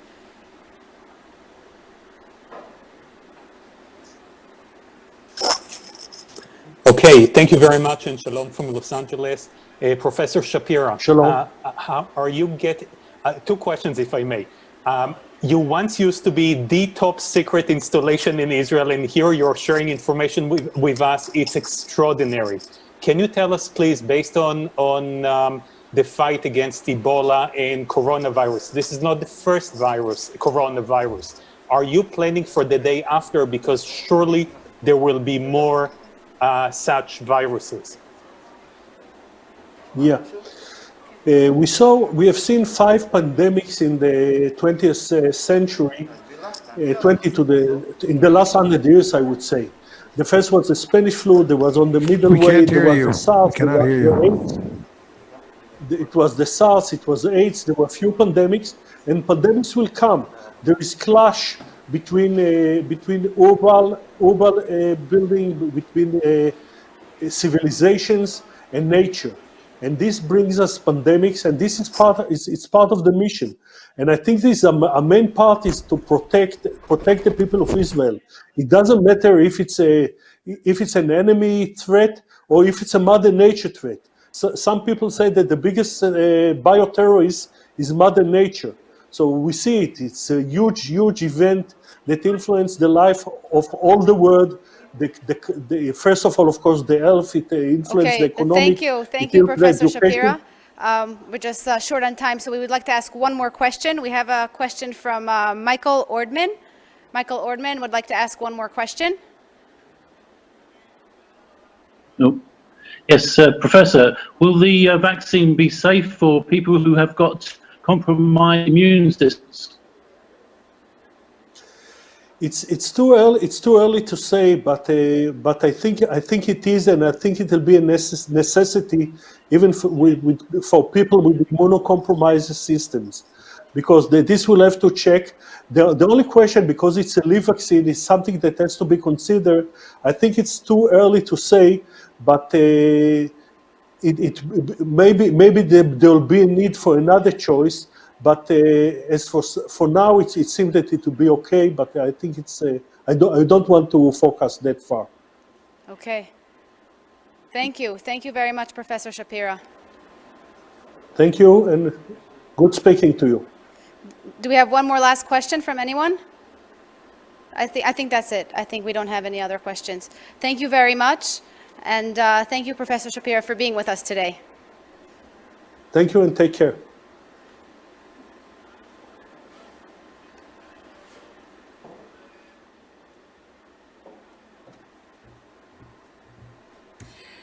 Thank you so much. That was fascinating. We really hope to see an Israeli vaccine soon. We are all talking about the COVID-19 pandemic, but aside from this news-packed topic, terrorism still remains on our surface. In its many disguises, we can also find terrorism in the shape of human rights groups, making Aliyah from Serbia, a country which recently moved their embassy to Jerusalem. Ms. Olga Deutsch, Vice President of NGO Monitor, will talk to us about this important subject. Ms. Deutsch, please. Or good morning, wherever you are. It's such a pleasure to be here and at least virtually know that so many of you have gathered today to celebrate this year's Christian Media Summit. It is a pleasure and an honor to address you and shed a little bit more light on what NGO Monitor, a Jerusalem-based institute, is all about and what we are active on. We are in a celebratory mode despite the COVID pandemic and crisis, which has crippled our work of all of us globally, but nevertheless in a celebratory mode over the deals of the century, the normalization agreements and peace treaties that are being signed in the last couple of months. It is nothing less but a historic moment to witness and be an activist in the lines of the civil society when Israel gets to sign a normalization deal with a major Arab country. But there is still room for worry or skepticism. Only a few days ago, the Palestinian Authority's head of section for civil society, NGO affairs, in a media article announced that exactly in the spirit of the deals of the century and normalization between the ties, normalization of ties between Israel and the Arab countries, Palestinian civil organizations should be wary and careful not to fall into that trap, not to betray, and I quote, the Palestinian narrative and cause. What does this mean? Basically, the Palestinian Authority is calling their human rights and humanitarian NGOs, non-governmental organizations, not to sign any deals with donor governments, European, US, or any other, that are telling them a simple thing today. They're saying, if you want to promote human rights or be active in the field of the humanitarian aid, then you cannot have any ties with any terror elements. I guess we should pause for a second just to fathom, to try to understand the magnitude of this. Let me try to put this in a broader perspective. I'll take you a little bit over a year back to August 2019. A 17-year-old Israeli girl, Rina Schnerb, went on a stroll in woods with her father and her brother. But instead of enjoying the nature and nice weather, well, nice, it was very warm, it was August in Israel, an explosive was detonated by a Palestinian terrorist cell, and her father and brother were wounded, but unfortunately, Rina was murdered. She was only 17. It was an incredibly sad event. All the media covered it. And only a few weeks later, the Israeli security forces announced that they arrested a 50 terrorist cell affiliated to the Popular Front of the Liberation of Palestine, an EU, US, Canada, and obviously Israel designated terror organization. At least 5 of these 50 terrorists were senior officials, financial directors, managing directors of major Palestinian human rights and humanitarian organizations. Most of these organizations enjoy very generous support, financial, but not only by the EU, UN, other European governments, such as Germany, Belgium, Spain, and a multitude of church-based organizations such as Dan Church in Denmark, the Norwegian Church Aid Organization, the Diakonia, the Swedish one. Only between 2011 and 2019, according to my research institutes, NGO Monitor, where I work, records, only the European Union has transferred more than 37 million euros to 10 projects promoted by a handful of organizations with clear ties, reported ties to EU-designated and US-designated terror organizations. A very dangerous situation in which we have a betrayal of Palestinian civil society. Instead of trying to build a sustainable society there and a democracy or provide humanitarian aid, we have the PA's nationalistic agenda that opposes any type of normalization with Israel being hijacking the civil society, and basically terrorist organizations such as the Popular Front for the Liberation of Palestine using the non-governmental organizations as a call it a human rights branch. They have a political branch, they have a militant branch, and now over the past decade or so they have developed a so-called human rights non-governmental organization branch. Let's talk a little bit about whether the European governments, the European Union and other governments have at all reacted to this. I mean, this is not a new thing. We at NGO Monitor have been recording and documenting the ties between these NGOs, non-governmental organizations, and the terror organizations for over a decade now.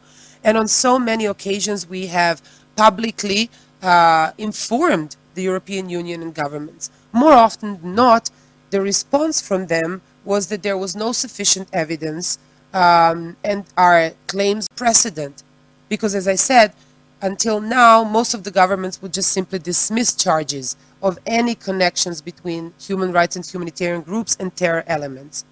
A few months before, in May, after a very, very active public campaign by organizations such as ours and others, but also the elected officials, members of the European Parliament, in the meeting of the European Parliament's Foreign Affairs Committee, the European Union too announced that it will look into potential terror ties between Palestinian organizations that it funds and the EU designated terror organizations. We are still waiting for the results, but the mere readiness to look into this is praiseworthy. How is this even possible? Can it be that the Dutch government or the German government or the European Union do not have policies in place that should prevent this, that should make sure that these kind of things, these kind of abuse of the public funds do not happen?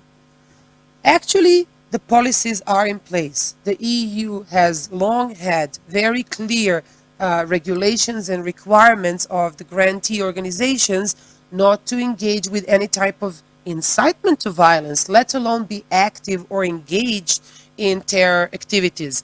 In 2019, the EU even introduces a new requirement in its contracts with the non-governmental organizations, demanding them not to employ or even work with third-party organizations who have amongst their lines individuals who are on the EU list of EU terror list. Surrounding this new requirement, actually, the PA and the Palestinian non-governmental organizations, the civil society, they open in a very, very aggressive campaign rejecting this new requirement and calling for the international community to revoke any type of funding conditionality, as they call it. Following this, and a lot of pressure from the Palestinian society, the EU representative to West Bank and Gaza actually issues a clarification letter telling the Palestinian civil society they should not be too worried because there are no Palestinian individuals on the EU terror list. The Palestinian Authority itself held a meeting last month calling for the Palestinian civil society to strategize on how to get the Palestinian organizations off the EU and other international terror lists. They see this as a national cause, and this doesn't come as a novelty. In 2007 already, the Palestinian representative or NGO organization, the Palestinian NGO network, as they call it, PNGO, refused to sign a major grant with the US aid over the same thing, as they call it, the anti-terror clause, which basically says we shall not engage with terror activities and we are free to sign this in order to enjoy your generous support. This is a very grave situation. The representative of the PEA in charge of the non-governmental organization sector that went public a few days ago on October the 12th and basically called for the Palestinian organizations not to succumb and not to sign any such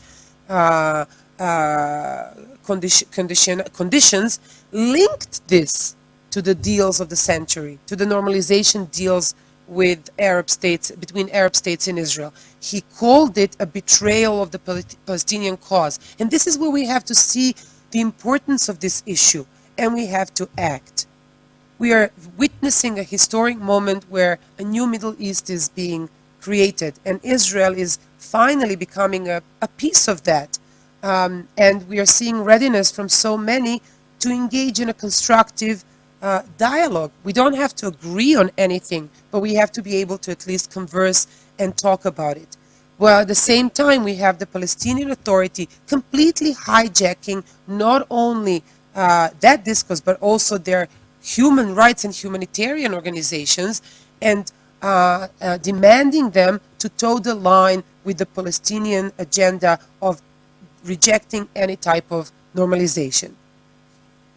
We on our side at NGO Monitor see it as our job to look at the activities of these organizations and follow the trail of money, meaning we are the ones who know which grants are being given to which organization.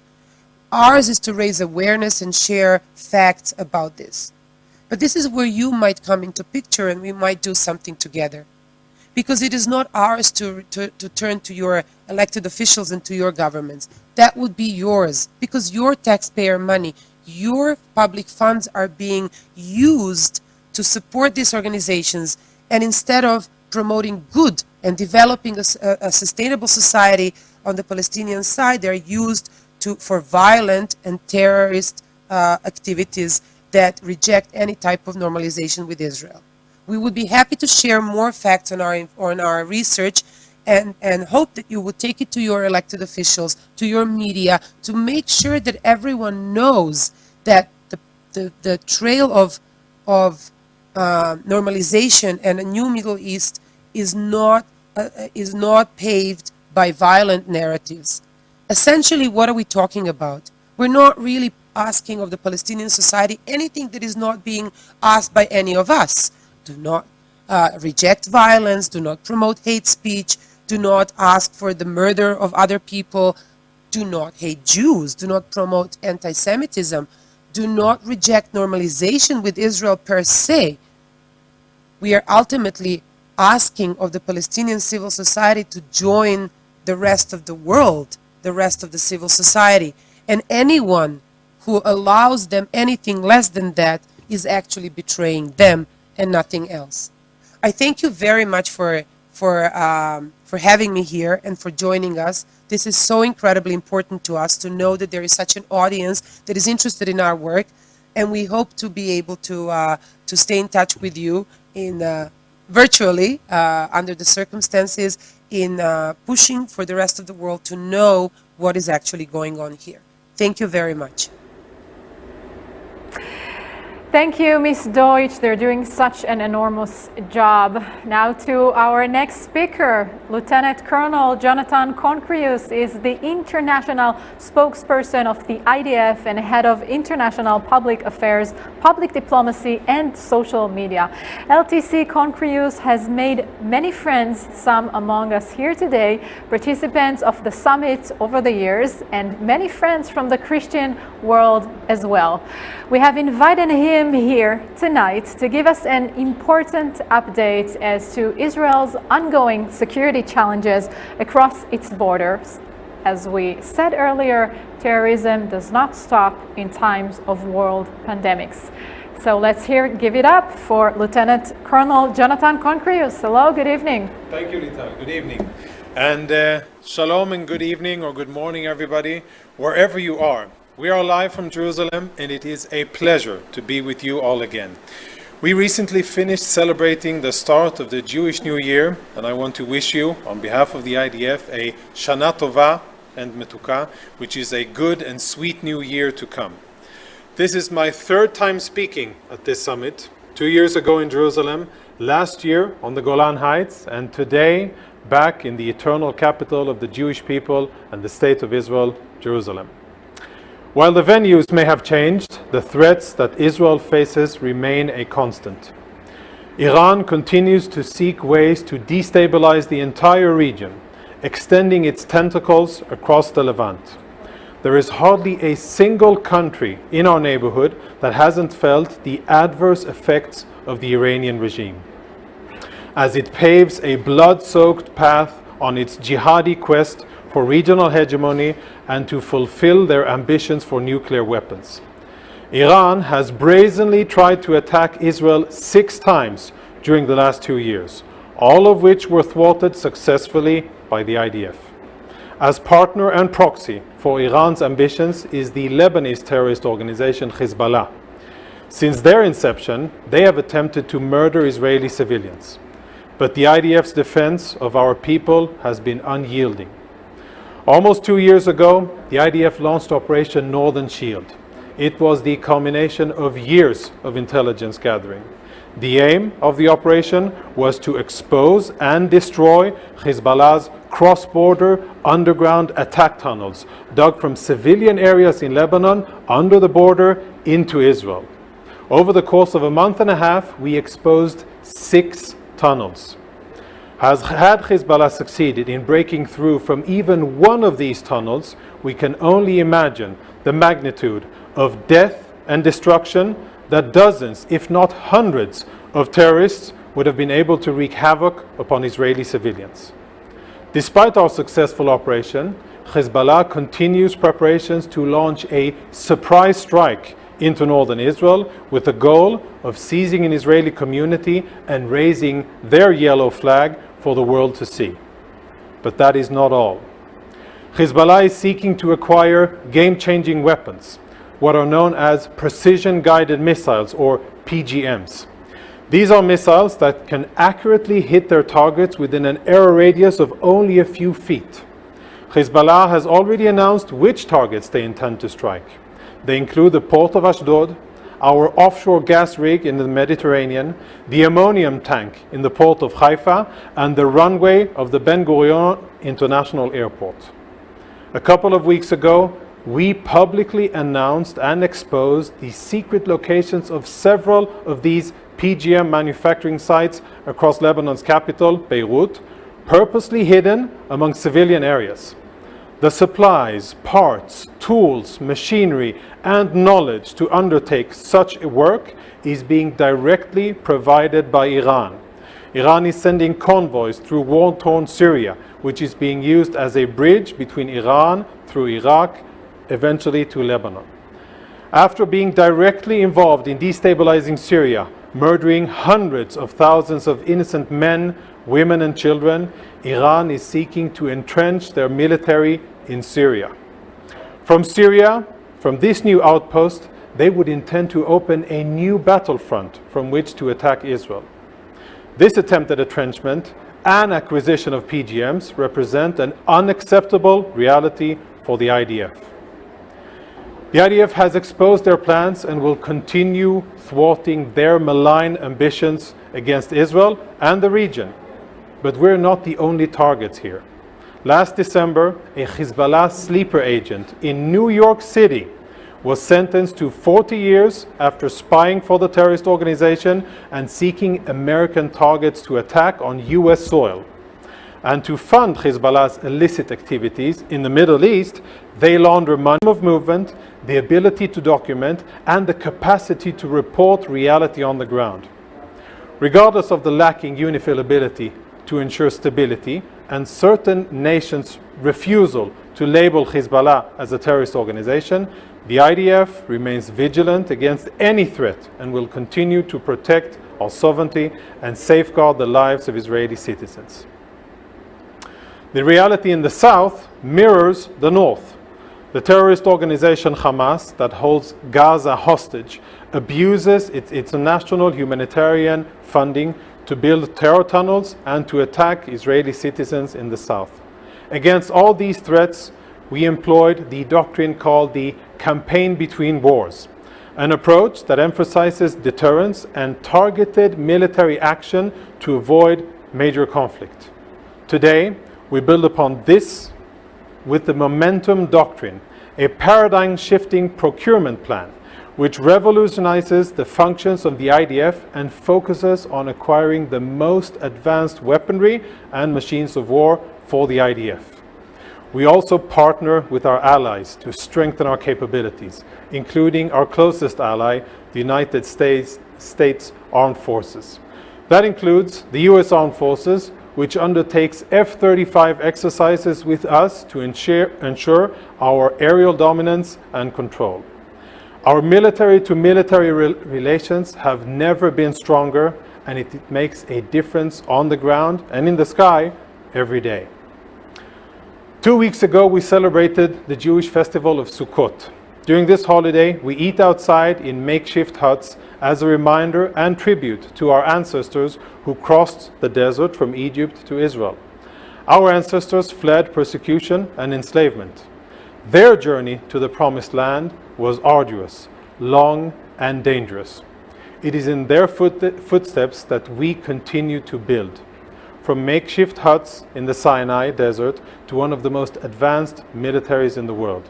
It is that military edge which guarantees the freedom of our people, and your friendship which cements it. Thank you all, and God bless.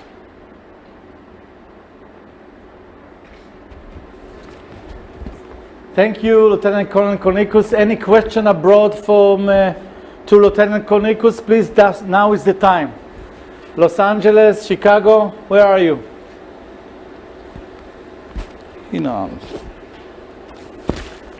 So, at the meantime, can I ask you, did the COVID-19 pandemic have affect the IDF operations in the last few months?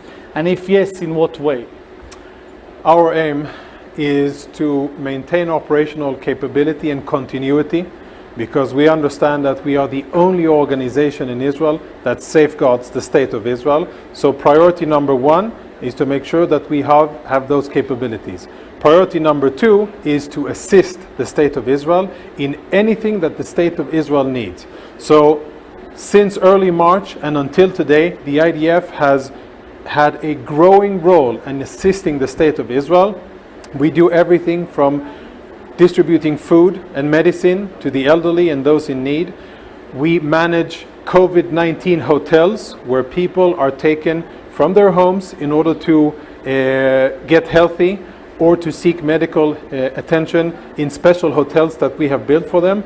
And now we are also part of the contact tracing program in Israel, where we assist the Ministry of Health in finding where the infected people are and cutting the chain of infection in Israel. And the last thing we've done, we just recently opened 2 wards, COVID-19 wards, inside an Israeli civilian hospital, and this will actually be the first time that Israeli military personnel treat not civilians in some faraway humanitarian mission like we've done many times around the world, in Haiti, in the US, in Mexico, and even Turkey and other places, but for the first time, Israeli military personnel will be treating Israeli civilians. Including the doctors, including the nurse, all the equipment of IDF? Indeed. All of the staff will be military personnel, and it's the first time.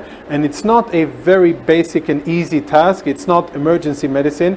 It calls for specialized procedures and for knowledgeable staff that need to know exactly how to engage and how to treat the patients effectively. And I can tell you that we have raised the bar in terms of the quality of the medical attention that we're going to give, because after all, we're going to give it to our own civilians. Wow. Okay, last question abroad. Where are you?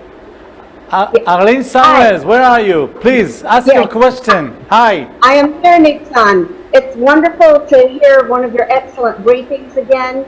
I want to know what particular methodologies might you be developing to deal with the balloon intifada in southern Israel, as well as particular things that you are doing to prevent the tunnels being dug into Israel. Thank you. Thank you, Arlene. Thank you. Thank you for the question. Kornikus, please. So, what we're doing, thanks for that question. The situation in Gaza is a complex one, where unfortunately Hamas holds more than 2 million Palestinian civilians hostage under their terrorist regime.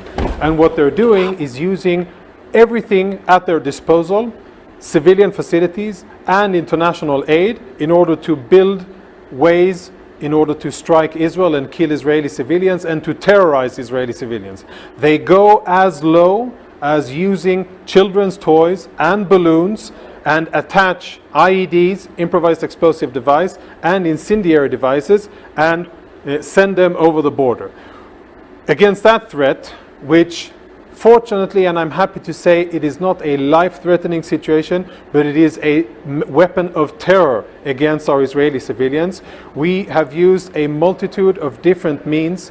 We've used laser beams, we've used drones, and we have even used other kinetic means as firing at the balloons and a few other things in order to cut the balloons in flight, and then when the payload lands in Israel, to immediately extinguish the fire or to expose of the explosives. But I can say that Israeli civilians, I think, are much more concerned about the threats posed by underground attack tunnels from Gaza into Israel.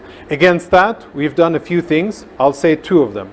One is that we are now have nearly completed almost 40 miles of a one-of-a-kind, single in the world, underground wall that runs many feet deep into the ground, actually as deep as necessary, and I can't say exactly how deep, but it runs many feet in the ground, and it is more than 3 feet thick, so that if tunnels try to go from Gaza under the border into Israel, they'll meet a hard obstacle. And on top of that, what we're doing is really loading the area with lots of sensors, so that if anybody is digging underground, we'll know about it, we'll know about it, and we'll be able to address that issue with different weapons at our disposal.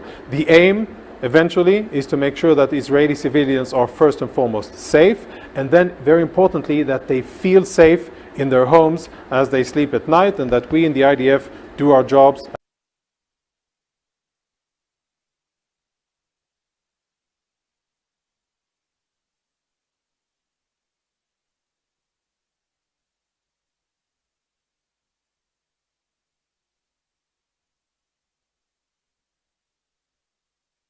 In my tears I drowned, but I never let it get me down. So when negativity surrounds, I know someday it will all turn around, because all my life I've been waiting for, I've been praying for the people to say that we don't wanna fight no more, there'll be no more wars, and the children will play one day, one day, one day. One day, one day, one day, one day. It's not about win or lose, 'cause we are lose when they feed on souls of innocent, blood-drenched pavement. Keep on moving, but the water's still raging. In this maze, you could lose your way, your way. It may drive you crazy, but don't let it phase you. Wait. Sometimes in my tears I drown, but I never let it get me down. So when negativity surrounds, I know someday it will all turn around, because all my life I've been waiting for, I've been praying for the people to say that we don't wanna fight no more, there'll be no more wars, and the children will play one day, one day, one day.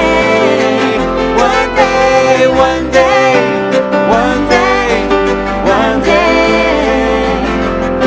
And this all will change, treat people the same. Stop with the violence, stop with the hate. One day we'll be free and proud to be under the same sun. Sing a song of freedom like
Thank you.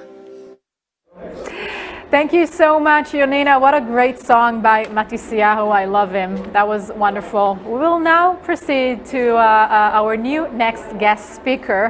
How does this pandemic affect other fields in our lives, such as culture and tourism?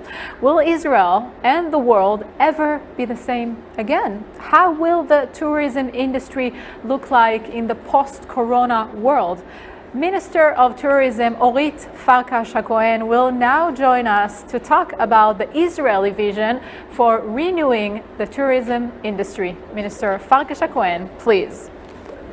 Dear friends, I'm speaking to you from Jerusalem, but sadly the streets outside my office are empty. A city usually full of color visitors from around the world, Jerusalem, like all of Israel, is another victim of COVID-19 shutdown. But despite this temporary break, we are here and we are waiting for the day the skies open and flights to the Holy Land resume. Israel's ties with the Christian world are unbreakable, not even by pandemic or an economic crisis. Visiting Israel, the Holy Land, is not just a visit or a vacation. It is a transformative, inspiring, and long-lasting experience. Coming here is a vacation beyond belief. We know that the many believers who visit Israel fall in love with the history of the land and the warmth of the people.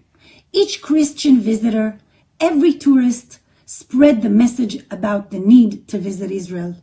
Not one day, but now, as soon as possible and as many times as possible.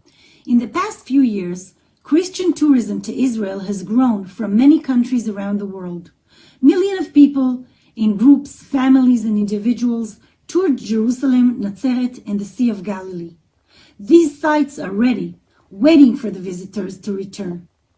During this forced break in tourism, Israel is renovating its relevant infrastructure so that future visits are better than before. When someone visits Israel, they support it in every way. They enhance its image, contribute to its economy, and make a statement that they care. After years of steady climb in Christian visitor to Israel every single year. So how do we make these summits happen in the COVID-19 times, talking about the challenges and the successes of the Feast of Tabernacles?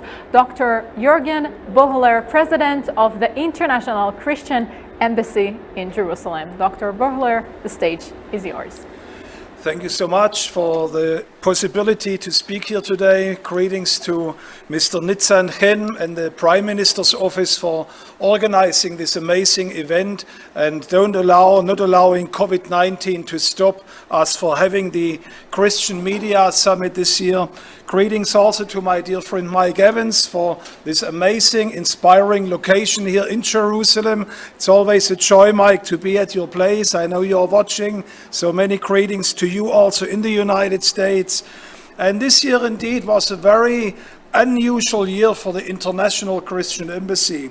The Christian Embassy had its 40th anniversary. That means 40 years since in September 1980 the founders of the ICJ established our ministry, and at the same time it was a year where we wanted to have a big celebration. We had in January already record numbers registered for the Feast of Tabernacles, and we knew that we would have maybe 6,000-7,000 people joining us again for this year's Sukkot celebration.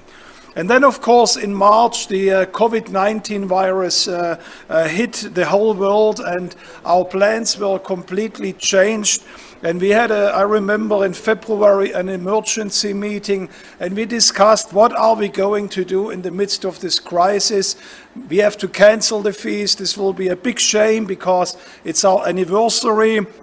We understood also that many people from around the world already made preparation to visit the Holy Land and to celebrate with us. And we were, in a way, for maybe 1 or 2 weeks, we didn't know what to do, and we felt quite depressed. And of course, as a Christian organization, we did pray. And we have a great partner here in the land, which is the Sahel Media Group. And talking to them, we realized that we are living here in the land of Israel, in the land of high tech, in the land of the startup nations, in the land where you see a lot of new things being developed. And as we talked to some of those media people, they came to us and they said, Jürgen, why don't we celebrate this year's Feast of Tabernacles as an online conference where we are going to take Jerusalem to the nations when the nations cannot come to Jerusalem. Now, this was a roller coaster story because after the month of March, we thought there would be a physical feast because Israel was the best country in the world that was dealing with the coronavirus. So we still hoped in April that we could welcome the visitors to Jerusalem. And by the end of May, we realized we really need to go online. And we looked at the different options. To cut the story short, we had a high-tech company in Tel Aviv that was programming our own software, our own platform for an online conference. And what we were envisioning was indeed taking place. We took the Feast of Tabernacles to the nations. Now, this year's Feast of Tabernacles, what we anticipated from the beginning, that this would be a record number, it became every day for 7 days. We came live from various locations to the households around the world. We went to Qasr al-Yahud, the baptism site of John the Baptist. We went to the southern steps where the pilgrims normally 2,000 years would have entered the temple, and we were posting the flags of the nations at the southern steps of the Temple Mount. And then we had a 24-hour, 7 days prayer chain on Zoom that was going on. It was an amazing program, and people from around the world, they said it was indeed Jerusalem coming to our homes. Now, if anybody is listening from around the world and you are planning your conferences, there are amazing solutions available here in the land of Israel to take your event to the nations and to address a large audience. This was one of the most successful feasts in our history, and we did reach the largest number of people around the world. At the same time, we also were at the different television stations. I think we had 8 TV stations that broadcast the feast around the world, and one of them was God TV. I know, Walt Simpson, you are watching right now. Thanks too much for God TV for helping us. My message today to the media people around the world is that what looks like a crisis can become a blessing to reach more people with your message than ever before, because people do want to be informed what is taking place, and they are watching online events like never before. So this was a great year of opportunity. And in closing, I also want to assure you that our audience became active. This was the strongest year since a long time where we could give more support to Israel than ever before. That means the Christian Zionist movement around the world is still alive and kicking, even in the midst of COVID-19, and they are there to defend Israel, to bless Israel, to pray for Israel like never before. It's a season of opportunity, and of course, it is also a season where we hope to see you all physically back here in the land of Israel. God bless you here from Jerusalem, and I hope to see you physically next year at the Feast of Tabernacles. Dr. Jürgen Buehler, thank you so much for your amazing work. And now for the next chapter. The Christian Broadcasting Network is one of the largest media outlets in the US. Mr. Gordon Robertson is the president and CEO of this amazing network. Has a moving message for you, representative of Christian media outlets around the world. This message greatly important in times of rising anti-Semitism and the global pandemic that we are facing everywhere. Mr. Robertson, please. Hello, this is Gordon Robertson, and I want to send special greetings to the Christian Media Conference, everyone at the Friends of Zion Museum, and to my dear friend Mike Evans. May God bless you as you gather together to strategize how to help Israel in these difficult days. We're seeing peace break out with the UAE and with Bahrain. Wouldn't it be wonderful if peace spread throughout the Middle East? Here's something that was on my heart. I want to share a scripture with you. It's from Isaiah 49, and this is a prophecy of Israel, the modern day Israel. It was insufficient that you be a servant for me, only to raise up the tribes of Jacob and to restore the ruins of Israel. I will make you a light for the nations, so that my salvation may extend to the ends of the earth.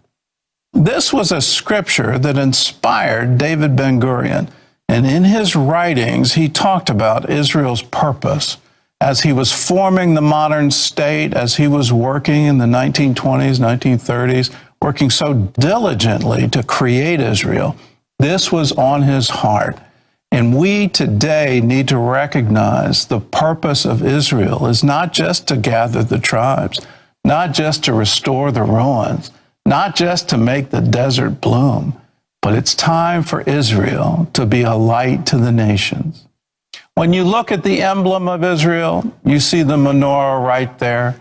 That was to recognize that on the very emblem of the state of Israel, there is a light to the nations. I like to remind people the menorah is now outside the temple, and that menorah is Israel, as Israel becomes and is a light to the nation, repairing the world, bringing good things to people. So as Christian communicators, as people in Christian media, our job is to tell the world about what Israel is doing. Now, I know in these times of boycott, divestment, sanctions, it's a difficult task. I, like many of you, have been incredibly dismayed at the rise of anti-Semitism we're seeing throughout the world. Here in America, in France today, throughout Europe, in the Middle East, the rise of anti-Semitism can literally discourage you. You're wondering, where is the source of this, and why does it continue even in the year 2020? Why do we still have these things? And then on top of it, you had a global pandemic. It can lead to discouragement. Here's something else from Isaiah, and let me remind you that the Isaiah scroll was rediscovered, if you will, in a cave in Qumran, as part of the birthing of the nation of Israel. It's the only complete scroll of the Dead Sea Scrolls, and it's a prophecy of Israel. But in that prophecy, here's a word of encouragement, and this tells you what God is doing. He will not fail, nor be discouraged, till he has established justice in the earth. And let that be our call and our mission, that we are not going to fail. We're not going to be discouraged. Greater is he who is with us than he who is in the world. We will work together with God Almighty to establish justice in the earth. Let that be our mission. Let that be our call. Be a light to the nations. God bless you. Thank you, Mr. Robinson. This has been a very busy night for all of us. We think that this will be a great time to stop for a few minutes and return to the wonderful musical duo accompanying us tonight. Yonina. Hi, Nina. To sing this song of Jerusalem here in this magical city. Really seeing the prophecies coming true.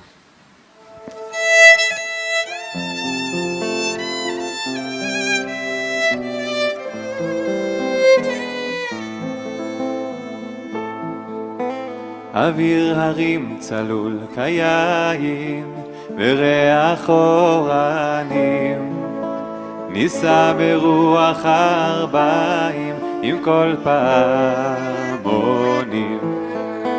מופתע דמתילה ואבן שבוי קינו איך יבשו בורות המים כיכר השוק ריקה ואין פוקדת הר הבית בעיר העתיקה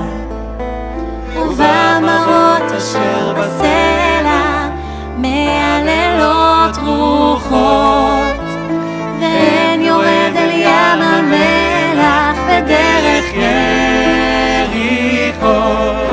ירושלים של זהב ושל נחושת ושלום, הלא לכל שירייך אני כינור.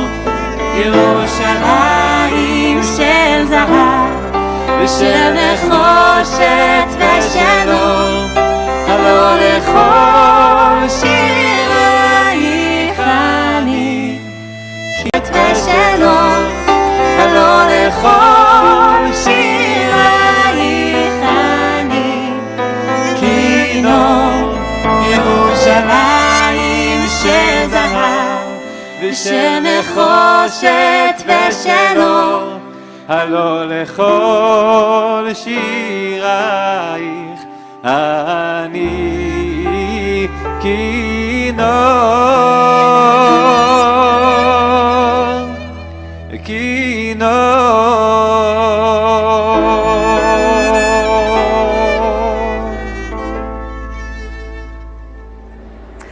Wow, thank you so much, Yonina. That was amazing. Thank you. The COVID-19 pandemic has dictated our lives for the past several months. Many lives have been taken by this horrible pandemic, and many others are still fighting for their recovery.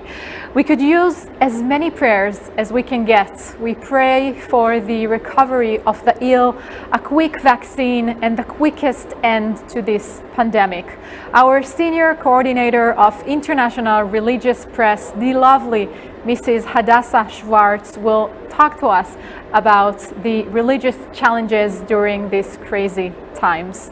Hadassah, good evening. Good evening. Hi, thank you so much. Thank you so much for joining us tonight. We heard over the last couple of hours so much about the various aspects of this COVID-19 pandemic. We heard about the challenges, we heard about the health challenges, and we have many other challenges that people face. There are physical challenges, there are mental challenges, some people actually lost their lives. But there's one aspect that I would like to address here tonight that I think that is relevant to all of us as believers, and that is the religious challenge. We are used to worshiping God, we are believers, and in the end of the day, our worship is between us and God. But one thing that we're used to is not here anymore. In many countries, the places of worship closed down. There are no synagogues, there are no churches. Many places have restrictions on the amount of people that could enter these places. And the way we used to worship God within our community, in unity, all connected, has now changed completely. We are also used to having and sharing information in this generation in a click of a button. In a second, we can just go on Facebook, Snapchat, Twitter, and we have an illusion of connection. But why do I say an illusion? Because at the end of the day, we are not together. Same thing when we want to worship God. We can't worship God scrolling through Facebook. We can't through Snapchat or Twitter, because we're not together the way we are used to. So right now, I would like to use this togetherness that we are all here together right now, although physically apart, but together through technology, and utilize this time, connect all of us, and pray together. We have this video prepared. Some of you sent in a pre-recorded video of this prayer. The ones who didn't, you are more than welcome to join us. And let's all pray together to God to lift this horrible pandemic from above us. Same way He brought it, He can also take it away. Please.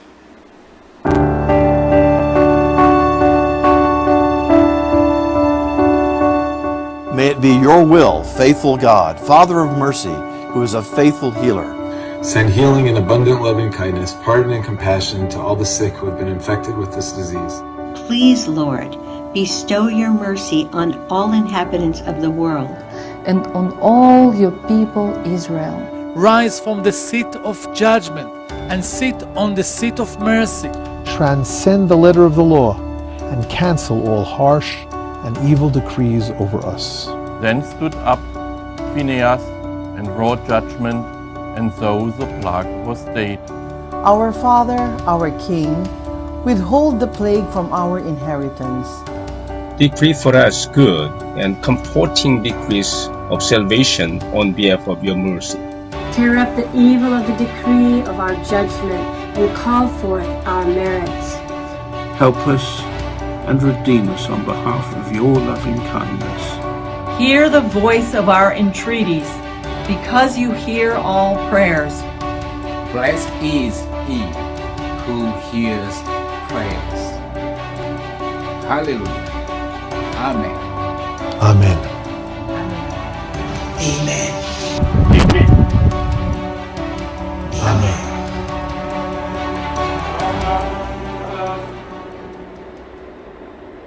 Amen v'amen.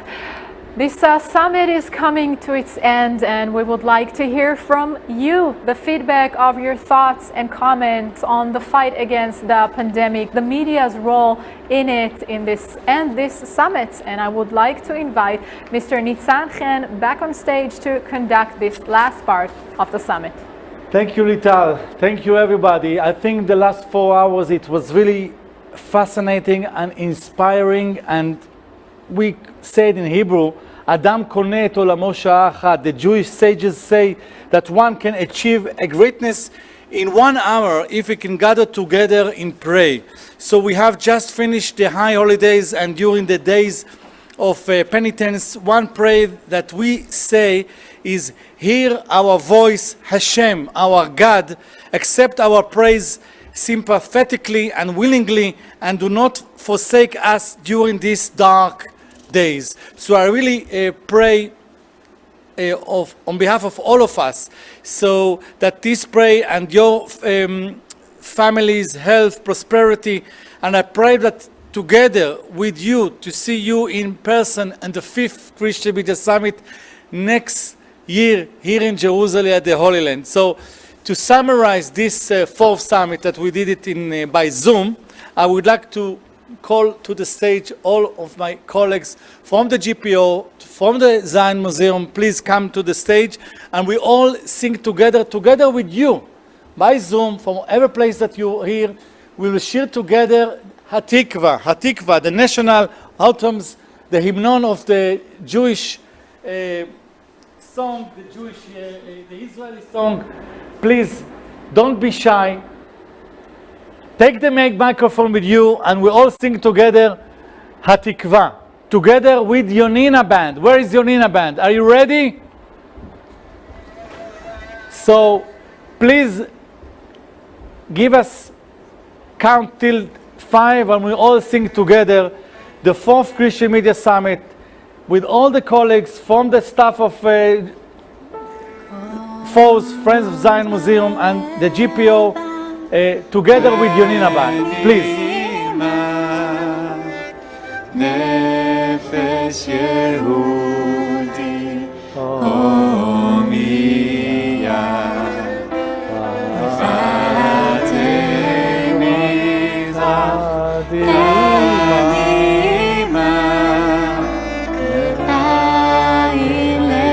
Ailetzion Sophia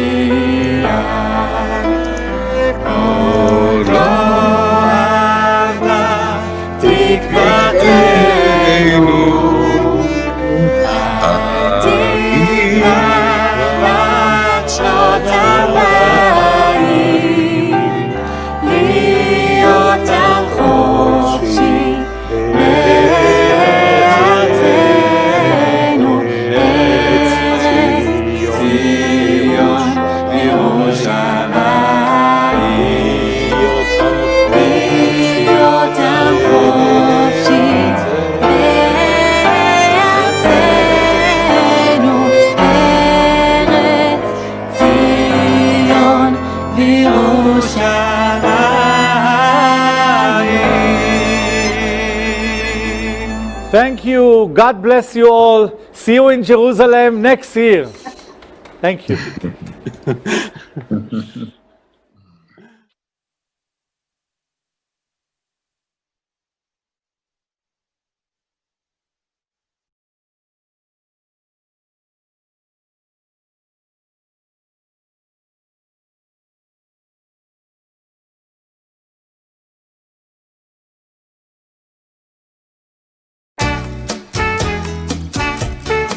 ובכן, רבותיי, בעקבות אמירתה של השרה מירי רגב לכדורגלן העבר ומנחה הטלוויזיה בהווה אייל ברקוביץ', אתה סטייק, או בעברית כינה אתה אומצה, שכוונתה היא שמר ברקוביץ' משנה את דעתו תדיר ומתהפך כמו סטייק שהופכים מספר פעמים על המנגל.